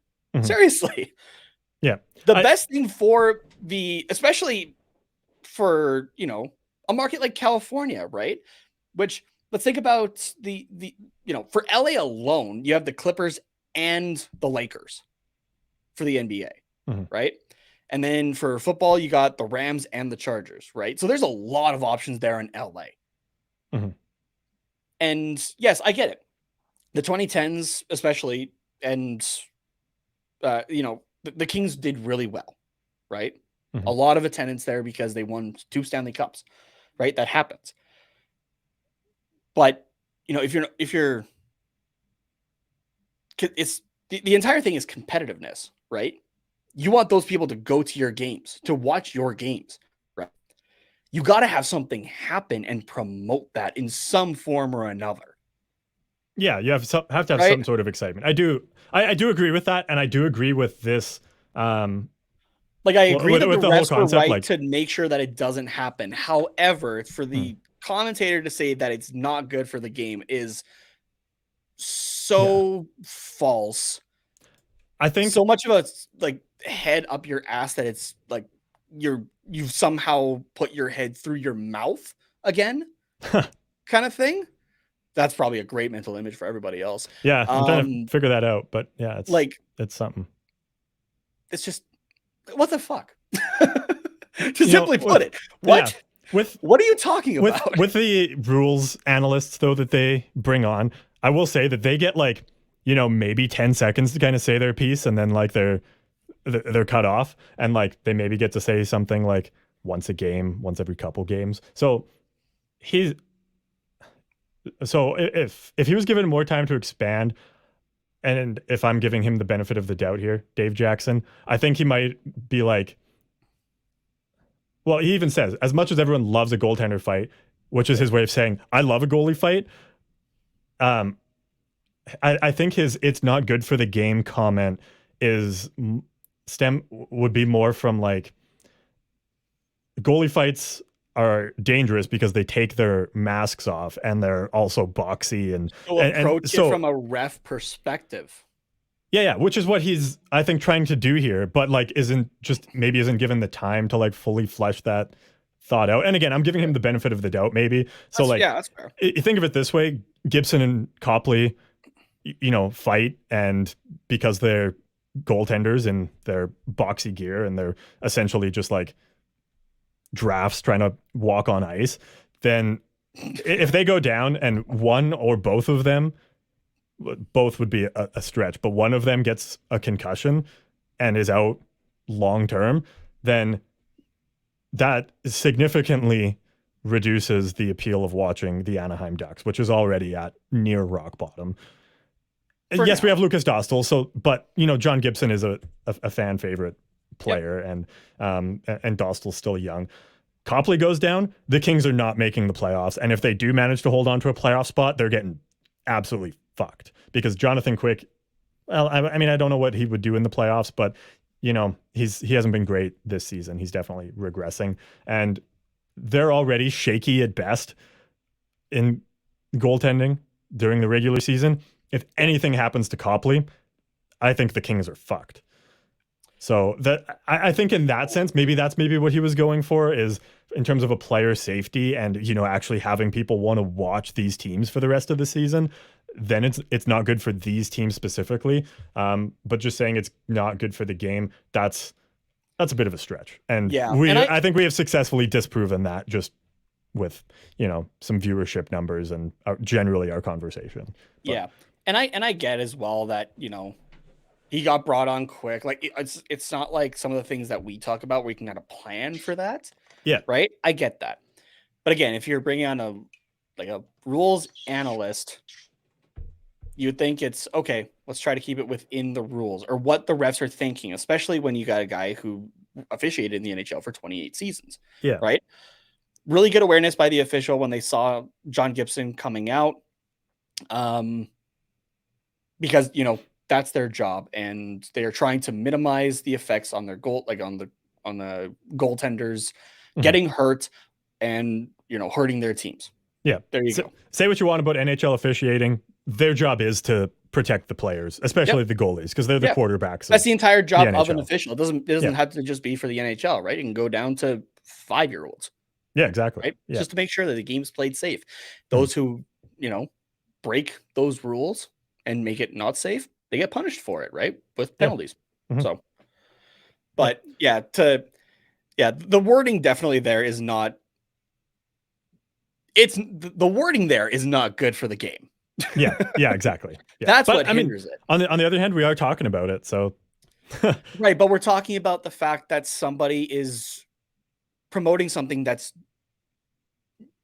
isn't right. I guess for what we're trying to do. Yeah.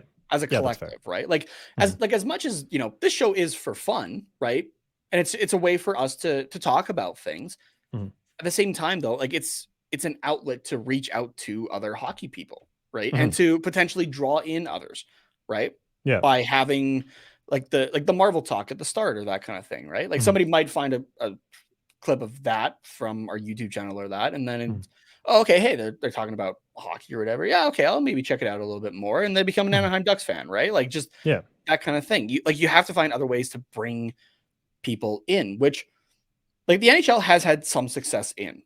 They've also had some massive bombs when it comes to it, though. Oh yeah, and that's a fact. Yeah, and to add this quote on top of the fact that a celebrity basketball game pushed this game onto a news network for the first 10 minutes of the game. That's rough. Yeah. That's rough. Yeah, that's fair. Wow, we totally brought that full circle. I'm proud of us. Yep. That was my entire plan, honestly. Yeah. I did have that plan. It worked out quite well. That's good. Yeah, so, I mean, hopefully we get a goalie fight at some point in the near future. I would love to see John Gibson just beat the piss out of somebody. Or, you know, it doesn't even have to be that. It can be, you know, both guys throwing some good punches either way. I just want to see a goalie fight that involves John Gibson. But that's just me. So, yeah, let's get into some news here, which we don't have a ton of. Injury update. Troy Terry, who was placed on IR last week, skates in an optional practice on Friday. That was from Lisa Dillman of the OC Register. That's and it looked like he was practicing again today as well. The Ducks had tweeted a couple pictures. So okay, so close to returning, anyways. So if not Monday or Tuesday, then hopefully later in the week. And then Anthony Stolarz, it has come out as well from Lisa Dillman that he won't travel with the Ducks on their upcoming road trip, which is 4 games and will take up until February 27th. So the next week, which means Troy Terry might join the team and is either going to just practice with them or potentially join for a couple games, I would say. So expect Troy Terry back soon is kind of what I am gathering from this. Yeah. Hopefully soon he's getting back. So it sounded like he's getting close. And we'll see Dostal for one of the next 2 games against Florida or Tampa, I suppose, since those are Monday and Tuesday this week. Yeah. In the back-to-back. So I'm kind of jumping around a little bit. That's okay. It's just a good side. Well, no. Well, I guess there's another piece of news. So, but we'll get to upcoming games in a couple minutes. But the Ducks did officially now unveil their 30th anniversary logo. We talked about this pretty in depth on our last episode, so we won't get into it too much now. But you can go back and watch it if you happen to miss last week's episode or you're new to the show, and we're hoping to hear us talk about it. But we've got a couple points here. So Nate, if you want to start with this. Yeah. So just over the entire kind of build up, I guess the Ducks had tweeted out a photo, kind of like the logo like just peeking out behind fog and whatnot, and had like the date of it kind of building up this reveal, I guess. Yeah. And I think fans just expected a little bit more than just the logo to start with, which in fairness, we still have up until like September for more stuff to come out for what like the kind of the main things for the 30th anniversary. I think it would be smart to stretch things out a little bit. But however, though, I think with the way that they went about this, as well as the video that they have here showing off a lot of jerseys in particular, which again, I like that's massive iconography for hockey, right? Is the jersey, is the sweater. Yeah.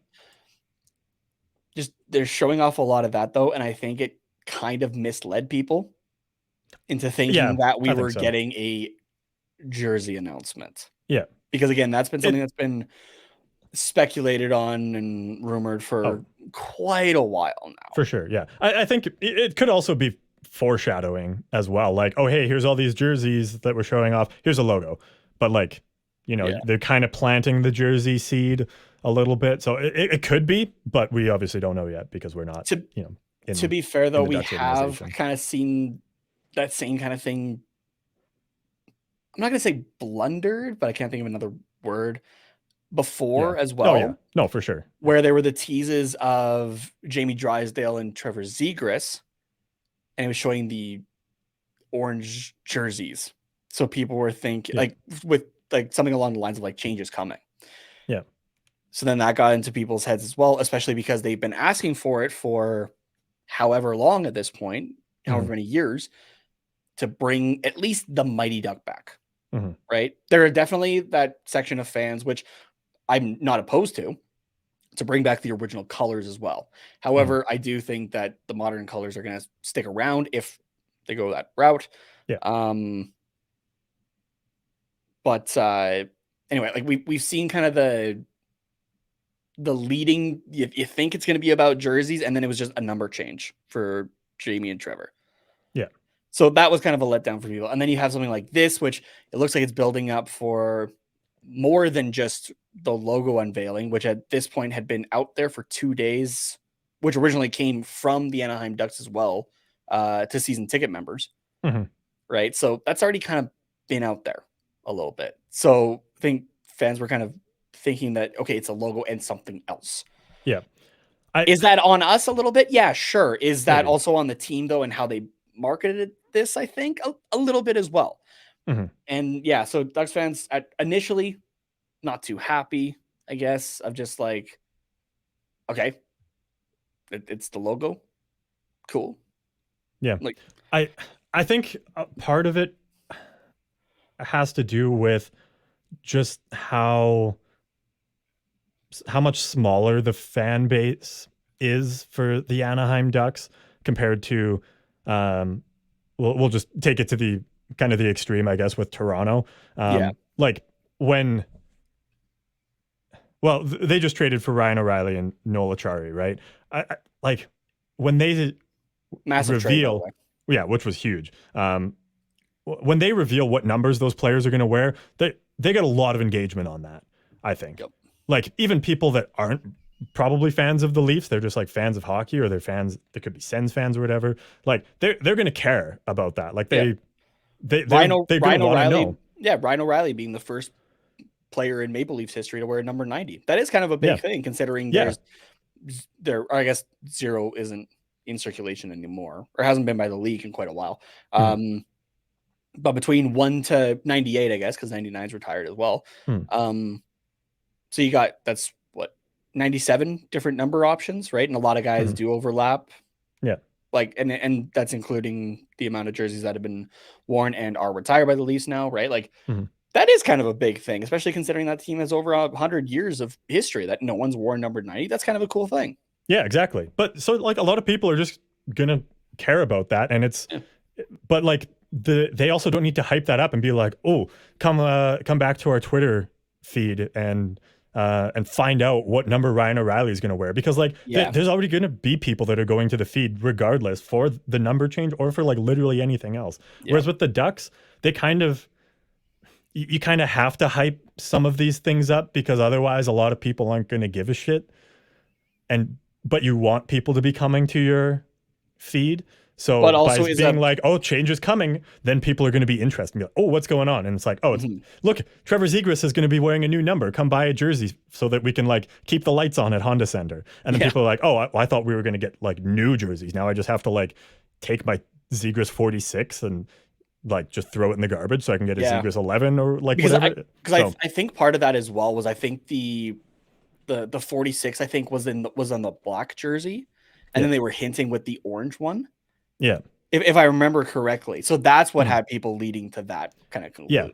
Yeah, exactly. So, but just like with how little engagement, I guess, the Ducks get on social media, you kind of have to over hype things a little bit. And I mean, I'm not the marketing guy, you are. So like if that doesn't make any sense, then you can tell me. But that's kind of how I would see it, I guess. Like it's almost like you have to kind of clickbait people in a way. Not that there isn't, I don't want to sound like I'm shitting on the Ducks, because like they do obviously have a good following. You know, the podcasts that are around the team, like ours, we have a decent following as well.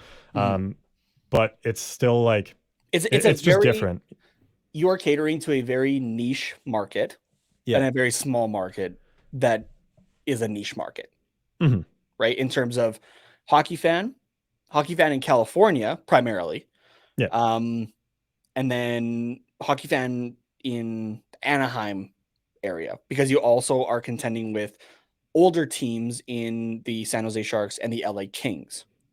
And you have the Gulls as well. Like, yes, they're a different league, but you know, if you're in San Diego, you're probably going to care a little bit more about the Gulls than the Ducks.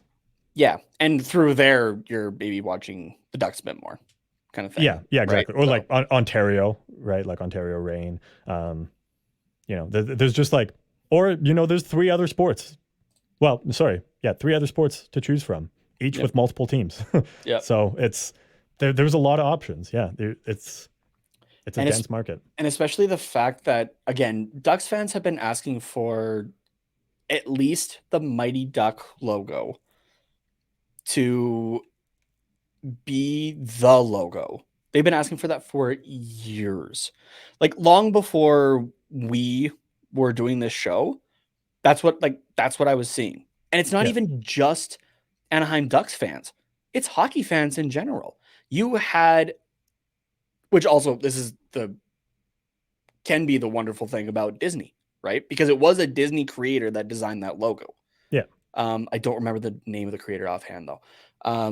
There's a video on the Aesthetics YouTube channel that goes through it. Actually, go take a look at that. There's a plug for Chris there.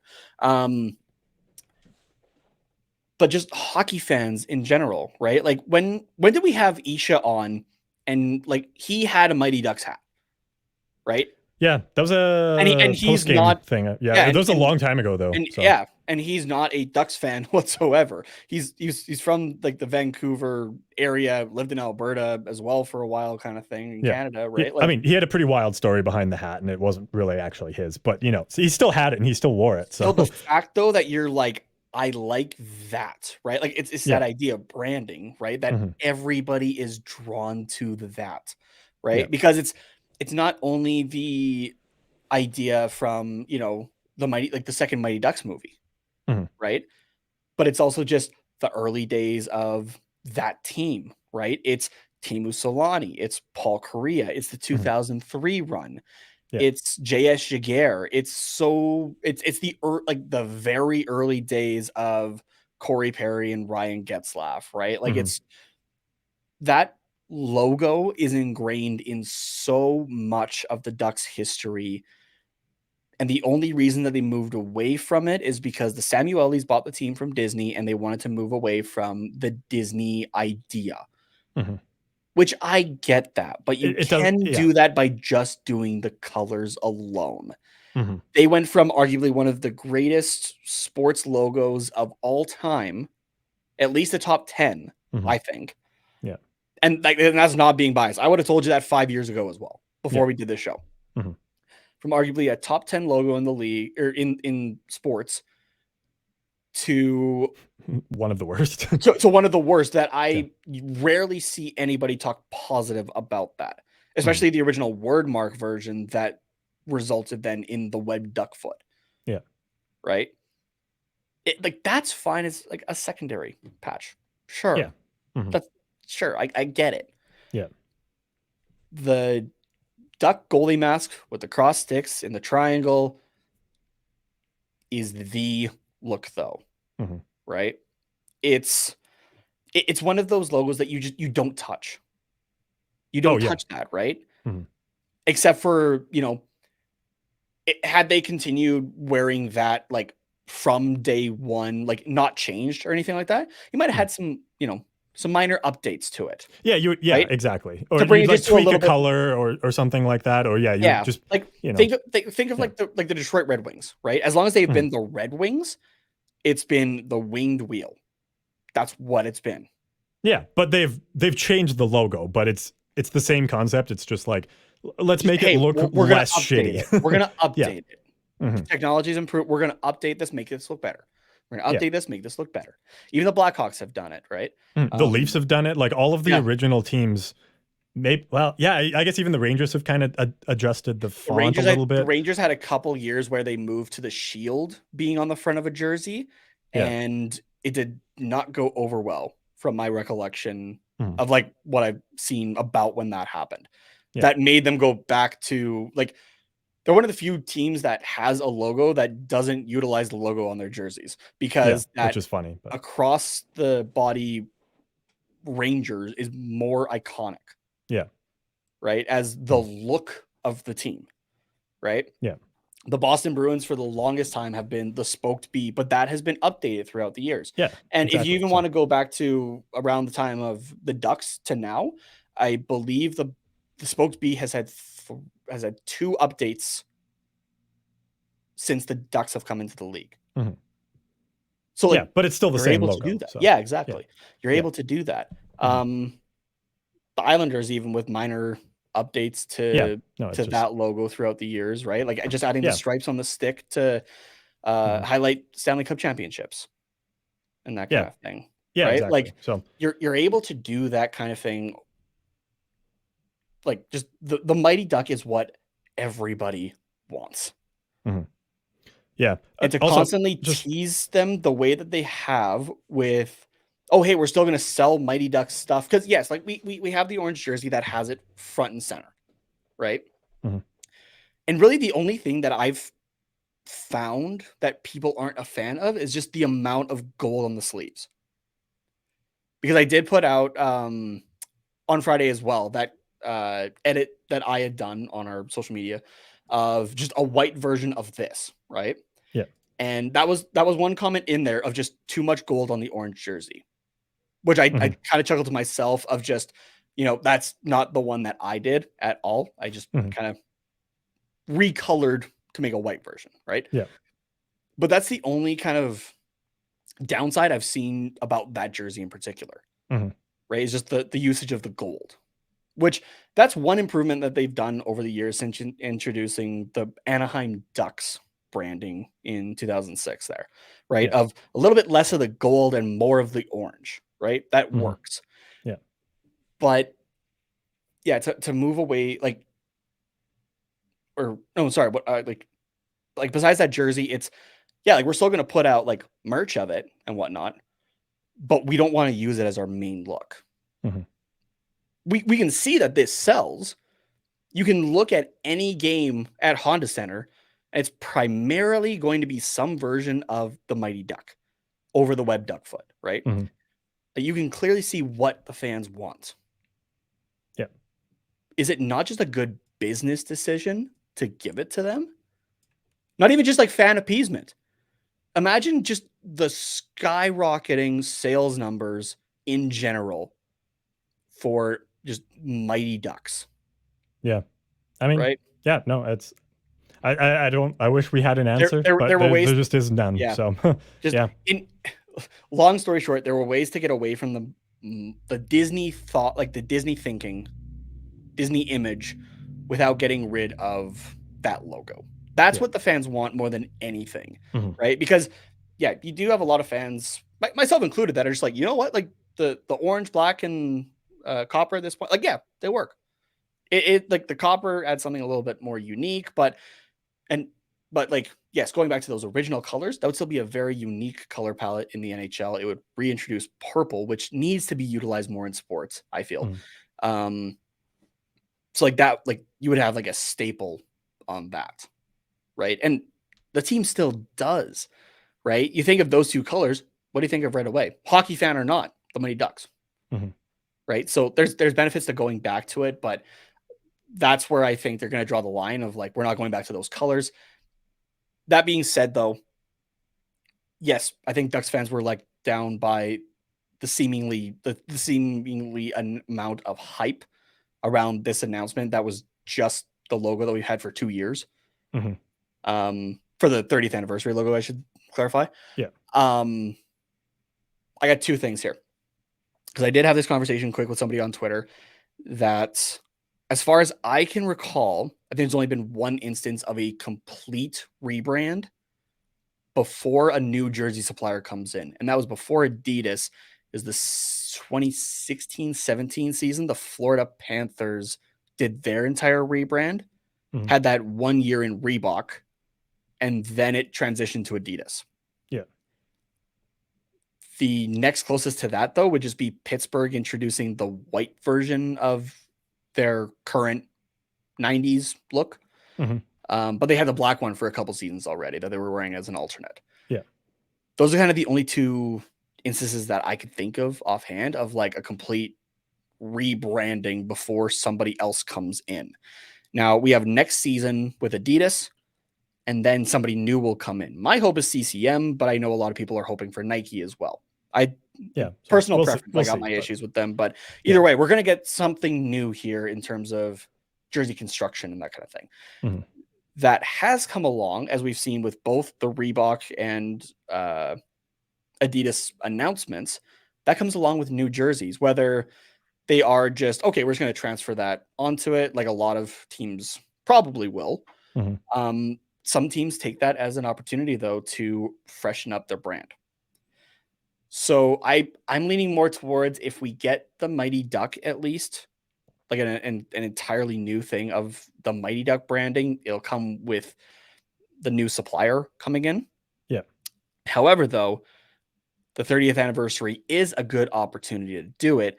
And if you're looking for that type of news of the rebrand and jerseys potentially, I would say by June. Mid-June is just pure speculation, because I'd say before that, because I guess it's end of June is when, because of what it is what you're building the NHL to, draft. Yeah, especially if you're more than likely going to have a top 3 pick, right? You're going to do that before the draft. Yeah, you're not going to be like, oh, here we're drafting, let's say Connor Bedard. Here's a black Ducks jersey to wear, and then you never wear that for your career. Like, especially when it's as highly touted of a guy as Connor Bedard, who's going to be not only the face of the franchise for a long time, but the face of the NHL for many, many years. Probably. It's not a guarantee, but he probably will be. Like, you're going to want that draft day picture of him, which is huge for not even just first overall picks, just first round picks in general. And well, even just for anybody that gets drafted, really. That draft day picture is, for a guy like Bedard or a top 3 pick, is going to be massive. And you are going to want to make sure that that is in a jersey that they are remembered for. So if you, at the very least, it needs to be in this orange jersey, if that is what they're going to transition to in a couple of years, let's say. But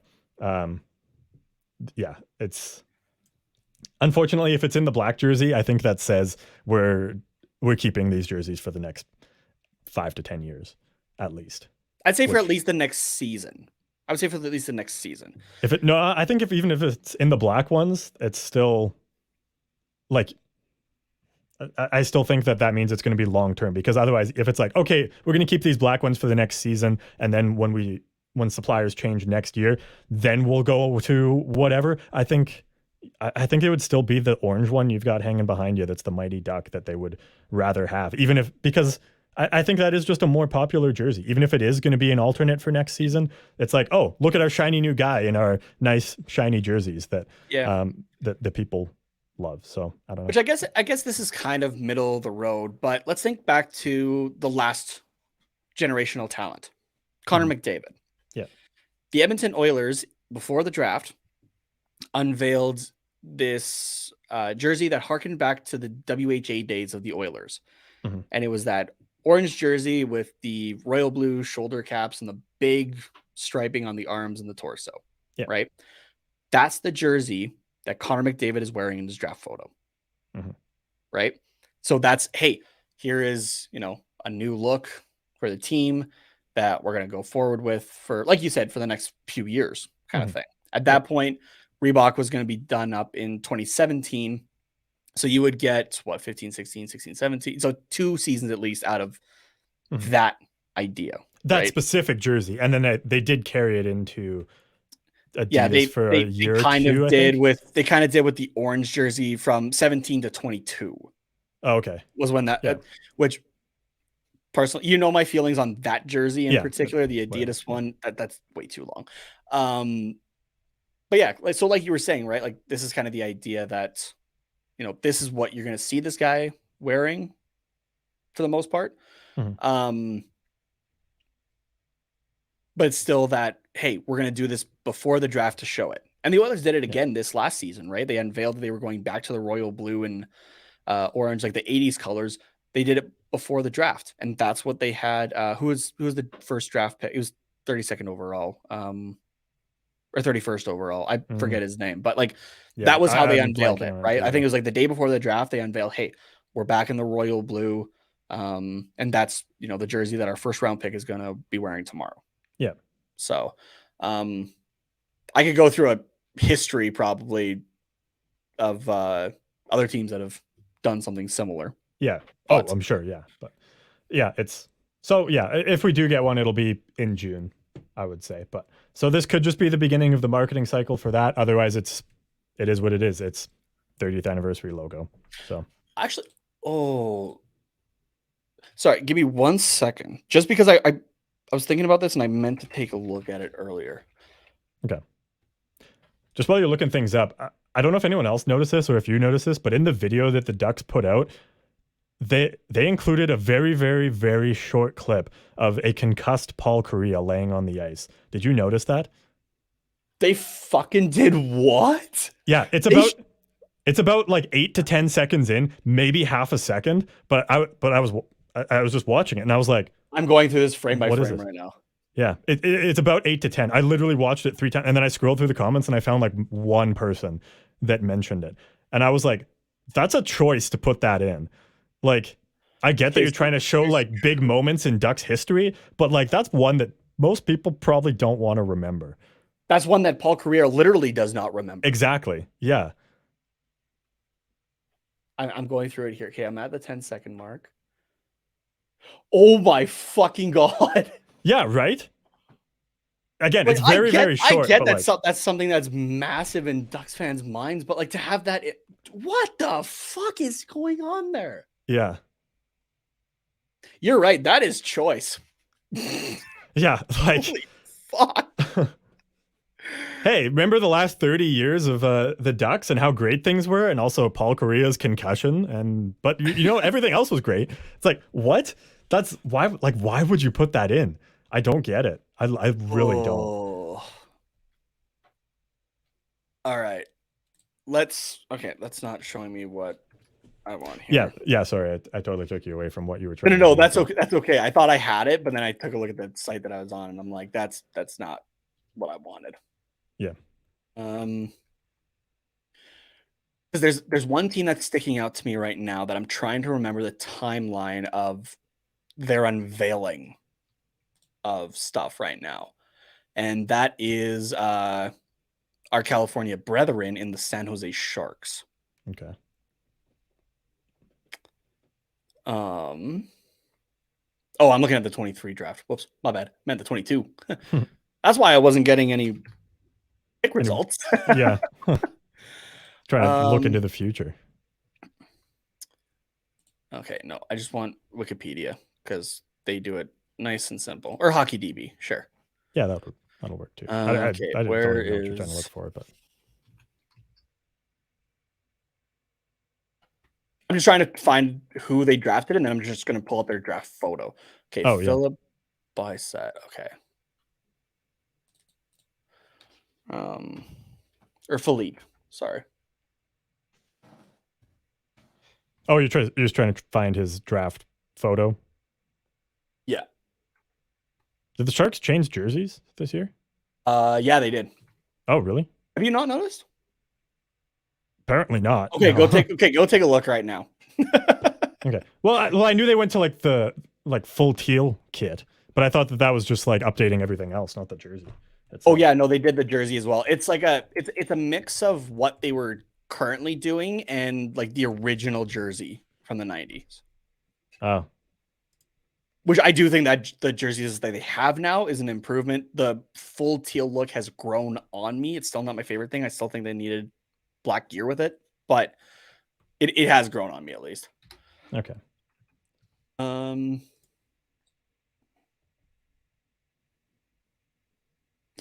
Ooh, okay. So I'm gonna chalk this up just to supply chains not being ready for it. Philip Bystead put on a jersey that he's never gonna wear. Oh yeah. Because he put on the last Sharks home jersey. Interesting. Honestly, I can't even tell the difference between them, honestly. I'll show you after. Okay, yeah. So it's we don't need to annoy everybody with the Sharks jersey changes in particular here, but by taking a look at the Sharks, if the Ducks want to do something right, show your California brethren, hey, this is how you do it. Unveil the jersey before the draft, and then you have your top 3 pick wear that jersey. If you're doing it, I still think it's going to be more with the new supplier. That just feels less costly, I guess, because you're not you're not trying to, make it ready for one jersey template and then trying to modify it, which could be easy, could not be, to a new template. Yeah, so that's why I'm leaning that way. But yeah, that being said, the sooner that the Ducks go to the Mighty, the better, because then the Ducks themselves quit having the comment section filled up with "We want the Mighty Duck, please." Yeah, can get We're some tired of conversation going. Yeah. So, yeah. And look good, play good. Yeah, look that good, too. play good. That too. So, like Yaroslav Halak, I think went on a 7-game win streak after he got a new mask this year. Yeah, it is part of it. Trust me. Yeah. So I remember, I've had times I've gotten new pads, and I'm just like, yeah, I'm gonna go on a tear now because look good, play good. It is a mental. It's a confidence thing. Yeah, exactly. A couple more things just to wrap up the episode here. Of course, everybody's favorite Sunday segment, the BDE move. This is from Friday during the pregame warm-ups here.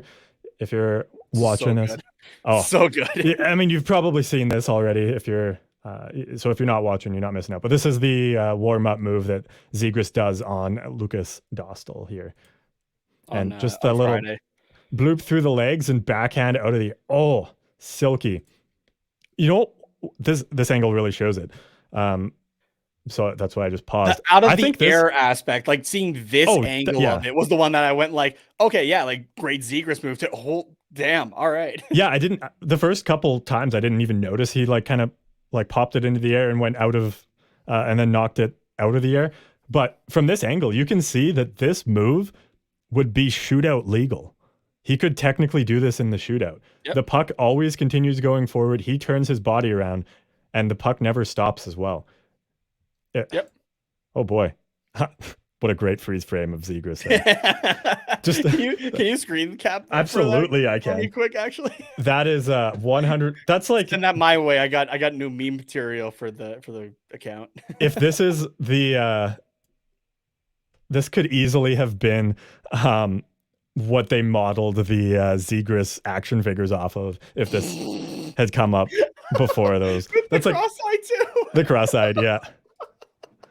But man, God. But yeah, that move, like, yes, it's warm up, but the fact that he even just like could pull that off in like such a fluid way is so impressive and deserves the honor of this week. A big energy move.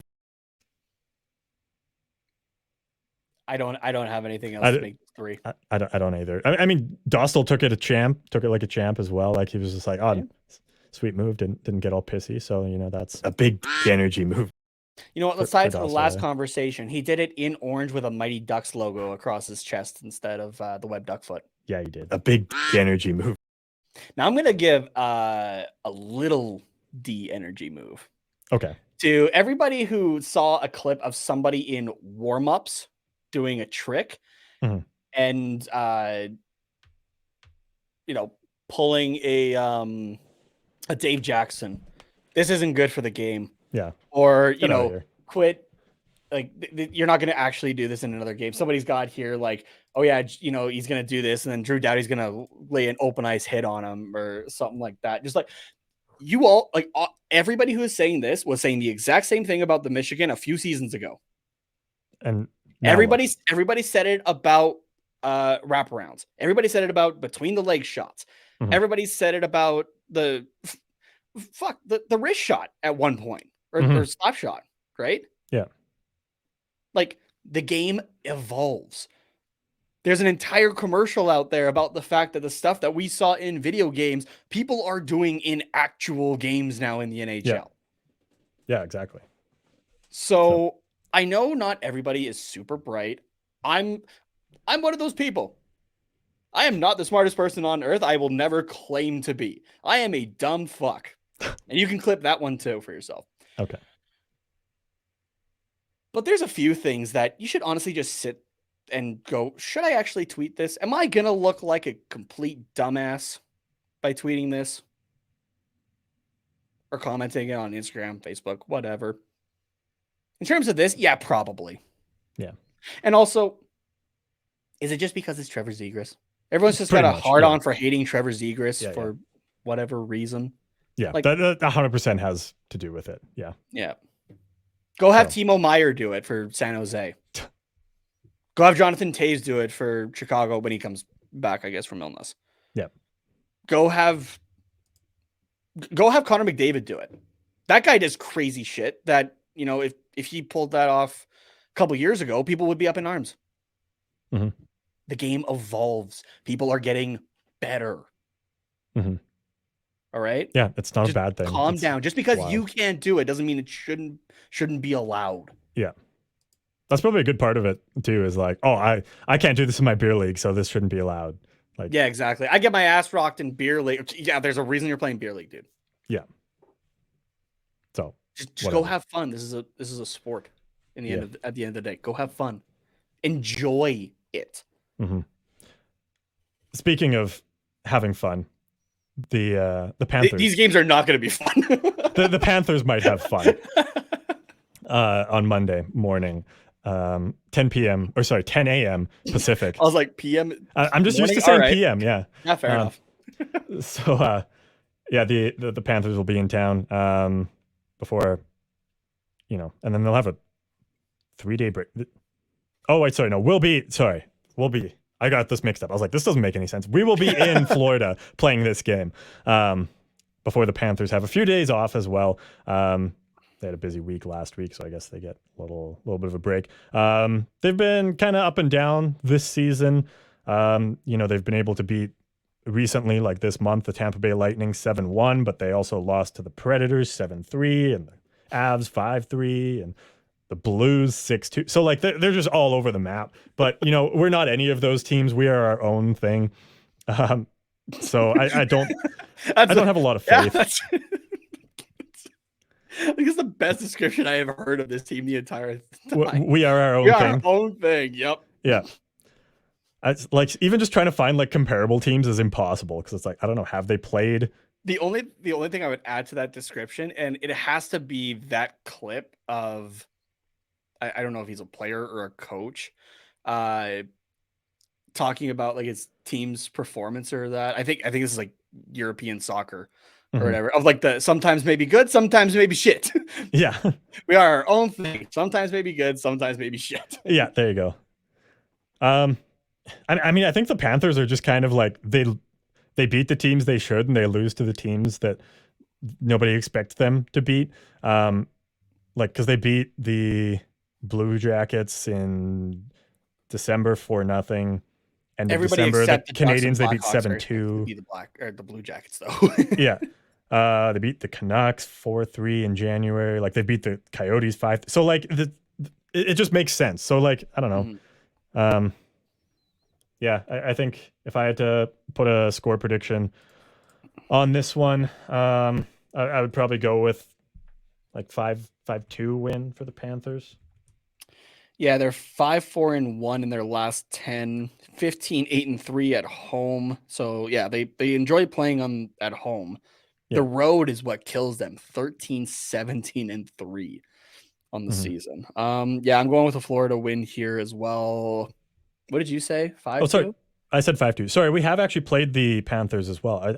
I thought we had, but I couldn't find it. We played them at home November 6th and lost 5-3. I was gonna keep that that same spread actually. I'm gonna go 4-2 though. 4-2 for the Panthers. Yeah. Cool. Yeah, makes sense to me. I mean, they just, I guess as a recap, they lost Claude Giroux in the offseason. He went to Ottawa. They lost Mackenzie Weegar and Jonathan Huberdeau. Yes, they got Matt Tkachuk back, but doesn't quite make up for that. So he has actually been doing way better for them than I actually thought he would. yeah, and that wasn't to be a slight on Matthew Tkachuk. Like I knew he was going to do great. It was more just that chemistry that he had with Gaudreau and Lindholm last year was just something that you can't make up, I guess. Yeah, like that's just exactly natural kind of thing. So yeah, so the Panthers obviously took a step back this year, but and they have Ben Sherratt too. They gave up their first round pick for him. I forgot about which that. So that's very well might turn into as well potentially a possible Connor Bedard pick. Potentially low odds, because but it's possible. It's entirely possible. Not protected at all. Yeah. So if the Florida Panthers finish within 10 spots of like within the bottom 10, it has the chance of being a Bedard.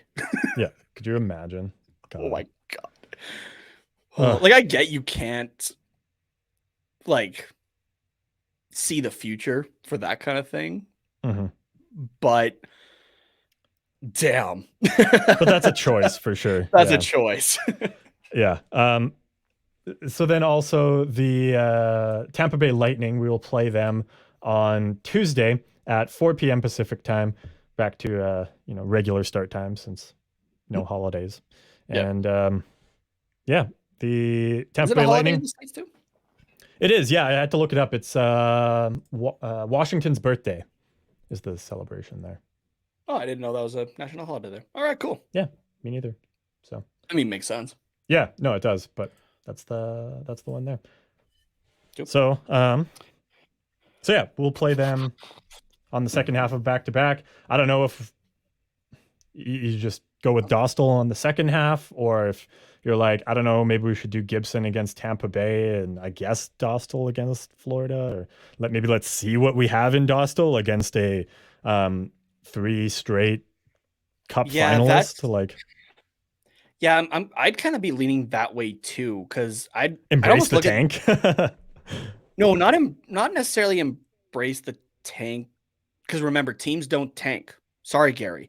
I'm almost, if you're looking at it from a Dallas Eakins perspective, right? Which he's not looking to tank.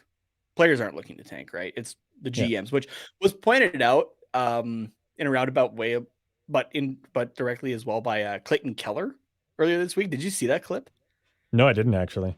He was talking about like the win streak or the point streak that they're on or something like that, and he's like, "Yeah, our GM probably doesn't like it too much because it's keeping them further away from the bottom 3." But that made everybody laugh. That's good.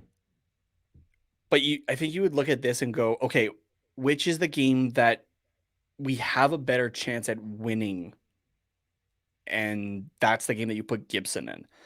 And out of those two teams, I feel like it would be Florida. Yeah. So you put the guy in that you know could give you that win. Like that's not Mhm. a slight at Dostal at all. No, but Right? like, It's just but Gibson it's has been Gibson hot lately, and you know what you're getting in John Yeah. Gibson. So So I think Gibson against Florida and then Dostal against Tampa to then see, okay, what do we really have in this kid? Like yeah, besides what you saw in December there, which was if the Ducks didn't realize, fucking impressive, like a amazing. lot, You got a lot of talent. good shit. Yeah. So The the other but thing, though, I could see it being flip flopped as well, though. Of okay, Mhm. Florida's the lesser of the teams. Play Dostal against them, and then you play Gibson against the big guns. Yeah. I can see both ways. I would lean towards the okay, which one can we win, and then let's see what we got. Yeah. If The you're thing looking at the is, future, we have in our last 4 games, we've given up 6 goals to Pittsburgh, 7 goals to Vegas, 7 goals to Buffalo, and 6 to the Kings. Only one of them being an empty net, which was most recently against the Kings. Gibson's been in net for all of those games. And so, like, yes, we've talked about how you can't really blame him for most of those, and it's more to do with the team in front of him. But however, you've still given up a lot of goals recently. Maybe let's play Dostal. Yeah. And I mean, either way, you're seeing each goalie, but Gibson hasn't really earned the start over the last 4 games since Dostal's been up. So, yeah. I don't know. It's tough. I still think though we see Gibson to start it, and then probably Dostal. But yeah, which does make Gibson first, then Dostal. Yeah, I think so. Okay. Yeah, I'm down for that. It's just typically what happens, and then like, yeah, I don't know. It just I couldn't see it being the other way. I don't know how to describe it, but yeah. Do you have a score prediction for this essentially scheduled loss? Just to refresh everybody else's memory as well, because it has been a while. We did play the Lightning already once this season, back on October 26th, very early on in the season, where the Lightning won 4-2. And I'm going to steal your prediction for the Florida game, and I'm going to go 5-2 for Tampa. Okay. Sorry, Dosty. Yeah. I'll make one of those an empty net. How about that? Just in my head. Yeah. Yeah. Or even 2. It could even be 2. You know what? Sorry, give me 2 seconds here. Let me take a look. I'm gonna go 5-3 actually. Okay. Because what does Tampa's schedule look like? Because I'm not sure at this point you're willing to. Oh, okay, they played on Saturday. They don't play again until this game. I still don't think you're willing to risk Andrei Vasilevsky against a team that is bottom 3 in the league right now. That's fair. Yeah, you probably play just because of Brian Elliott. Yeah, that's a good call. And especially because we probably will be playing Dostal. Teams tend to match up like, oh, let's play the backup goalies. I don't know why you would think like, oh, they're playing their backup goalie, let's play our starter. You think that would be a thing we would do, but it seems like it's matched up that way. I don't know. It's weird. I don't know if it's just a coincidence that I've noticed it this season, but I'm trying to see if a lot of like teams overlapping on back-to-backs. That's true too. Yeah. So I'm trying to see if I can convince myself that, Lucas Dostal against Tampa Bay Lightning, backstopped by Brian Elliott, could potentially just like have a phenomenal game and steal us these 2 points and just like shock the world. Never know. I not to like say, I don't think Dostal can do it. I just don't like. I can't like convince myself that that's a reasonable bet to make, even though there's literally nothing on the line for this. So, while I can see it happening, I'm not actually going to predict it, but I'm going to go 5-4, 4-3. I'm going to go 4-3 for the Lightning. All right. Yeah, I think you were close with the 5-3, but actually. I was about to go, no, you can't change it, but I adjusted. You did, yeah. See, I also kind of want to say 5-3, but you know what? I'm going to say 6-4. Oh, no. All right. No, I can't. I'm going to go back. What did I say? What did I have? Did I have 4-2? I had 5-2? I think you had. I think he had 4-3. Okay, screw it. I'm saying 4-2. 4-2? All right. Final Settled. answer. Final answer. We're locking it in. 4-2 Tampa. Yeah, I'm okay with that, I think. Sounds good. Okay. Yeah, I guess that's it for Is that everything now? for this episode, yeah. Almost 2.5 hours later. Yeah, solid. we filled it up with talking about goalie fights, how the NHL needs to figure out its marketing, and how the Anaheim Ducks need to figure out their marketing. Yeah. I hope everybody enjoyed this episode. I hope so too. There's a couple rants by both of us in there, actually. Yeah, no, yeah, which is good. It's fine. You need to get that out every once in a while. So yeah, exactly. Nate, if people want to message you on where or on goalie fights and stuff, where can they do that at? You can do that at me on Twitter, TATENHOMAS. Yeah, and if you want to express your disappointment in the unveiling of the 30th anniversary logo, you can message our show's Twitter at Quack Report Pod on all of the social media handles. We will be live streaming on on YouTube and on Twitch at Quack Report Pod on Wednesday, 7 p.m. Pacific time. And I am on Twitter at Carter_Potts, POTTS_97. Thank you guys very much for tuning in to another episode of the Quack Report. And yeah, we'll see you later in the week. Hope you have a good Monday holiday, good Tuesday, and go Ducks go.